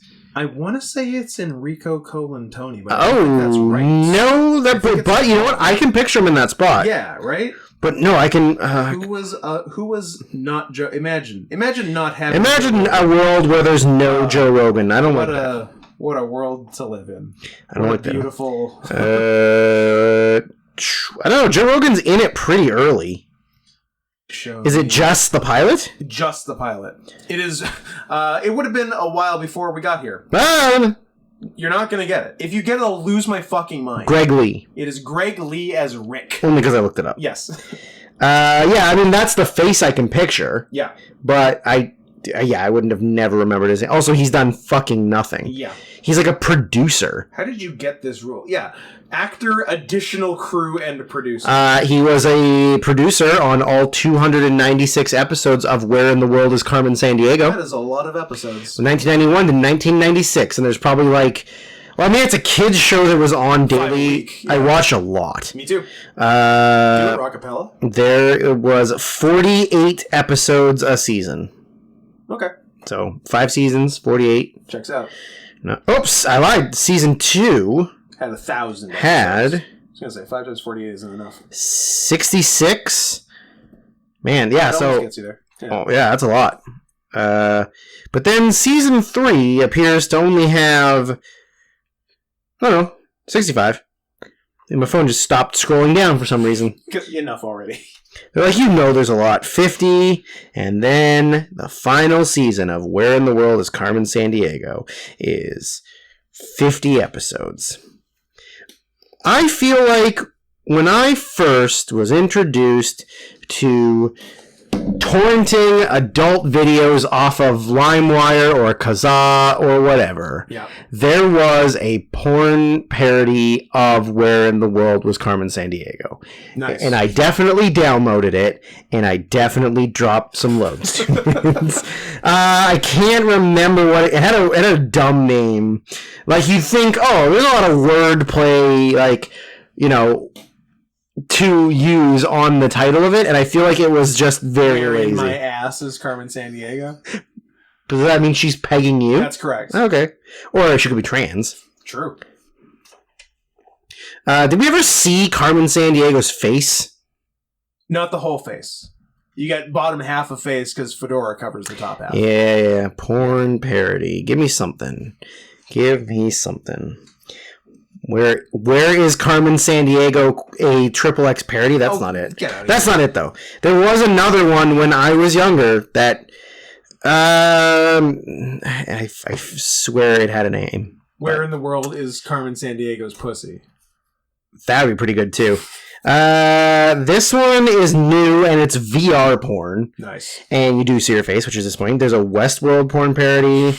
This VR porn is very strange. Yeah. Well, I don't know if I'm gonna. I'll look it up off pod, and maybe it'll reappear on the second episode. Exciting. Because I don't want to spend a lot of time doing it because I'm very hungry. Yep. Where were we? So she decides. She is going to make food to bring to the town council because she's trying to pitch the idea of her doing her like Midnight gimmick movie. here in the town. Mhm. So what she did is she finds the cookbook and decides to do a recipe from the cookbook. Yeah. And she reads the recipe, she's putting in the ingredients, she's going to make a casserole. Yeah. And then she's putting all the ingredients together, and it starts to go weird, and a creature gets made. But like when she's making it, I was like, I feel like that's more of a stew than a casserole. It wasn't very casserole. Like you're just making a it was one liquidy. pot. Yeah, it was like a soup kind of. Yeah. I was like, that's more of a You stew. know what a casserole is. Yeah, I think you're a dumb bitch. I think the Midwest got really mad at that. Probably. I love a casserole. They love a casserole. I don't like a casserole at all. I also don't. Not like even a little bit. I feel like my grandma used to make it a lot when I was growing up because it was cheap and easy. Yeah. And so I feel It's depression food. it is. Yeah, it's older white people food. Like my grandma was born in the 30s, so she grew up with it. I think I had a lot of tuna Yeah. and Tuna casserole. Fuck off. Not a fan. I feel like she made another one, but it wasn't as casserole. It was more like baked pasta, but it wasn't like good pasta. Like it wasn't seasoned or flavored. It was just like pasta, chicken, cheese, something else. Bake it like a casserole, and then so it was like Not even a hint of salt or spice. it was like macaroni and cheese lasagna, kind of. Yeah. I guess. Although that sounds fucking Which delicious. sounds great. P.S. If I forget to get macaroni and cheese when we go, I'm gonna be so mad. Okay. Biscuits, you know what? Biscuits. $90 worth of Popeyes. Going big at Popeyes. I don't remember the reference, but at some point a creep says to her, "Excuse me, is this face taken?"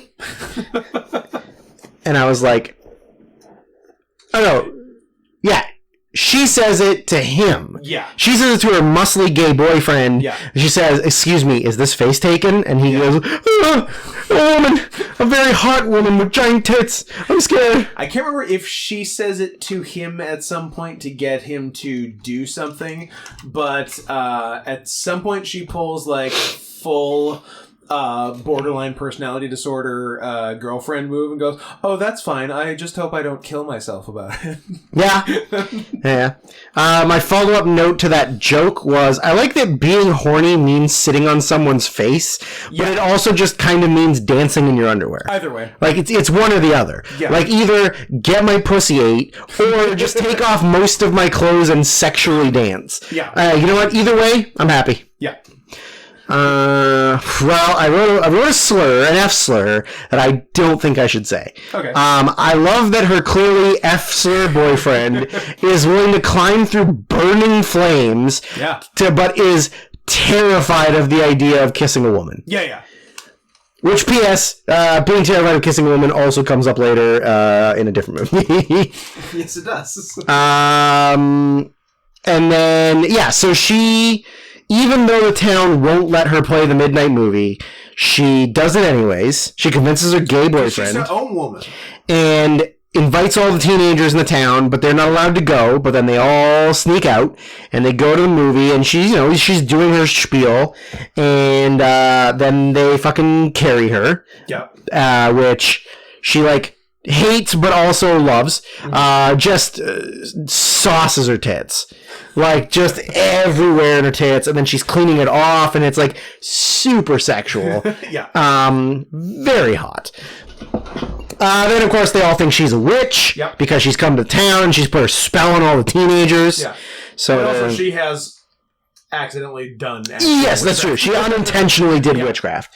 So they decide that they're going to have a witch burning. Yep. So they drag her in the middle of town. They make a pile. They load her on the pile, and then all the kids and teenagers and stuff are like, Are you saying pyre with a Chinese accent? pyre?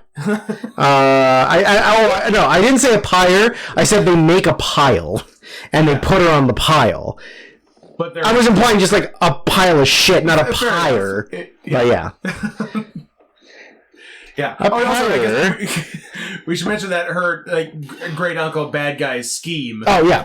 is to get the quote unquote cookbook because it's full of spells and he can Give himself all the power. yeah, basically just be like King Warlock, I guess. Yeah. Yeah, kind of make himself the most powerful man in this small Massachusetts town. Yeah. Aim high. Aim high. I wrote, is Witch just a placeholder for something else in 1980s Massachusetts? Yeah. Do you think it is Witch, but they're really thinking something You else? think maybe there was like a panic about something else in the 80s? A disco? Was there a Panic at the Disco? Panic, where'd the dicks go? Panic, where the dicks go. Not bad. I like it. I feel like it wasn't supposed to be witches. It was supposed to be, I don't know. It could be anything. Here's one man. Here's another man. These two men like each other a lot. Let's say they're both, I would describe them both as scared of kissing Elvira. Do they have long handshakes? Do they like cobblestone? A silk sheets sort of fellow. Are they confirmed? Confirmed bachelors. Confirmed bachelors. So they're gonna burn at the stake, and she's, throwing out her quips, even though she's in theory gonna die. Then her gay. She was quipping till the end. I respect that. Then that was, I think, maybe where he ran through burning fire to try and save her, but then kissing her was like, no thanks. So all the kids are the teenagers are trying to get her to stop. They get the parents to stop, and they're like, "What are you doing? You're gonna murder a lady. This woman. You're not you're killing a human being." Yeah. And then I don't know. That kind of works out for them. The gay boyfriend saves her. When does hot dog in a taco shell come up? Because I have written that, and it has escaped. Is that a pun she makes about having sex with him?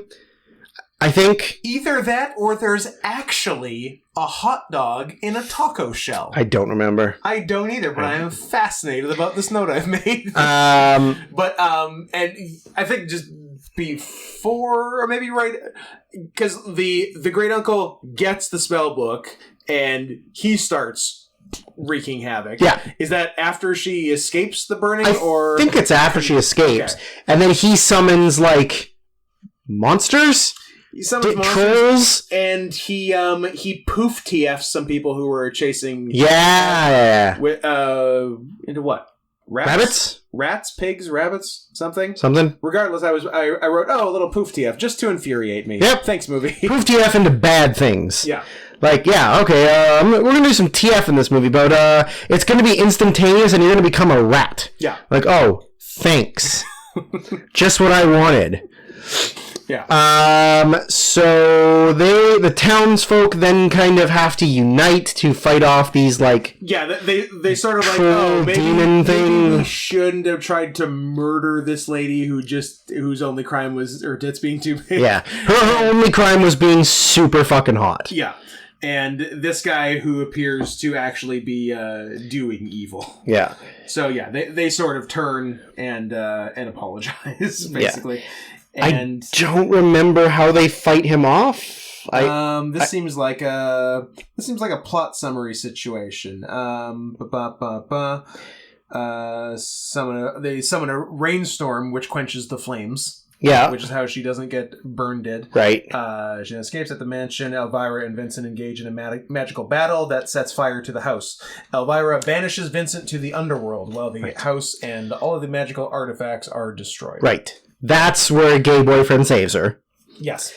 Then afterwards, when she's so thankful, and she's been rescued, the firemen and the ambulance and everything have come, and then my note was so he's hurt because he gets thrown through a wall or down some stairs or something during the magical battle by the evil uncle, and after they've been rescued and everything's kind of getting settled, I just wrote, "Oh gosh, Elvira, I'm so sorry. My neck is in this brace, so we can't have sex for the next 6 to 8 years." Oh no! Oh no! God forbid that but I really want to. I really want to put my penis in your vagina. I believe it's pronounced. But I'm going to be in this thing this is a real Cowboy Bob Orton situation. Yeah. His neck is in here for the foreseeable future. But man, if I could, oh boy, I would be having so much heterosexual sex. I'd be doing so much sex to you, you wouldn't even know what hit you. Yeah. So she realizes he's gay and leaves. Yep. Goes back to do her show. And does a big lavish musical Number that I didn't watch because it's a musical. Fair enough to close it out. Yep. The only little bits of trivia I have are that I didn't know that she was like one of the original Groundlings. Like really? her and several other people in the cast were Improv background. were like original Groundlings, which was pretty cool. And originally hired to direct this film was none other than the aforementioned Tim Burton. Oh. But he was too busy doing Beetlejuice. So he chose that instead. And then Batman right after. My timing is correct. So, yeah, he would have been a much different movie, I think, with Tim Burton in charge, but... Spookier. Spookier, and there's just, like, the creatures would have probably looked better because the things in this movie were very low budget. I think it was pretty cheap, yeah. I think I remember reading when I was writing the notes that, the budget for the movie was like $7 million, and it made like just under $5 million. It was like it was a huge failure. Yeah. The production cost was like more to like renting out part of a town. Like that's where the majority of the money went to. So when it came time for like practical effects or like not any like left in the budget. Yeah, not a lot of stuff could happen. Yeah. But yeah. And then she had a 50th anniversary, I think, of her like show. Oh yeah. Maybe 40th, because 50 seems like I guess she's pretty old. 40 would make sense. It was exclusively on Shudder. It was the 40th anniversary, very scary, very special. Nice. In 2021 for one season. And it is IMDb well received and Shudder well. It's well special, so of course it's one season. It's one episode. Oh, yeah, sorry. I thought it was like a season of... A special like isn't a season! Shut up. Kill yourself. Is that secret gay boyfriend back in the mix? Just for the special? I hope he showed up. Gave her an awkward kiss. Well, Scott, how about if I told you it was 4 episodes, cocksucker? I have been... And she started out by doing her own movie. I have been made to look... She Elvira, Mistress of the Dark. And then she did House on Haunted Hill in 1959, City of the Dead, and Messiah of Evil. Which... bad. But she's still gorgeous. I would still absolutely 100% take a run. Oh, for sure. Take a full-blown run at a 71-year-old woman. There was, near the end of the movie, there was an Elvira baby. Yeah. And I thought they showed very good restraint in not giving the baby huge tits. Oh, but you could have. It was 1988. You really could have. You could have. Oh. But they were ahead of the curve. They're like, in 35 years, people are going to think this is gross, so we won't do it. Yeah, well, like, we probably should realize in the future people are going to be disgusted by a baby with huge honkers. We should stop giving babies huge tits. And, I think that's the show.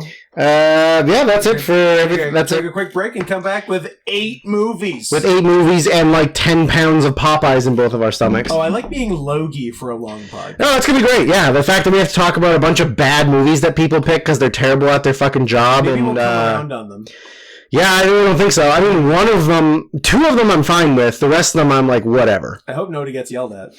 There's a couple. I would hate There's a couple, and I hope it's not people I actually know and like, but... I hope it's not actual friends we have to yell at.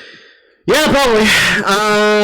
Anyways, don't forget to, follow us on social media, Zarian Softballs on most things, or Drew Zarian on Letterboxd, or whatever. Or whatever. That's Scott, not Scott Henson on things. Don't forget to go to manscaped.com and use the code CATS20.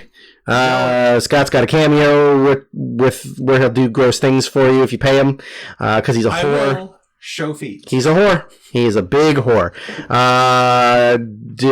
If you want to get in late submissions, don't forget, you can still do that until the end of this. By the time we start recording episode 9, you have that much time. Yeah. So send your pics of under 2 hours, or, hear me out, under 90 minutes, or under 60 minutes. Or over 2 hours, but you pay for 2. No, I don't want that. Okay.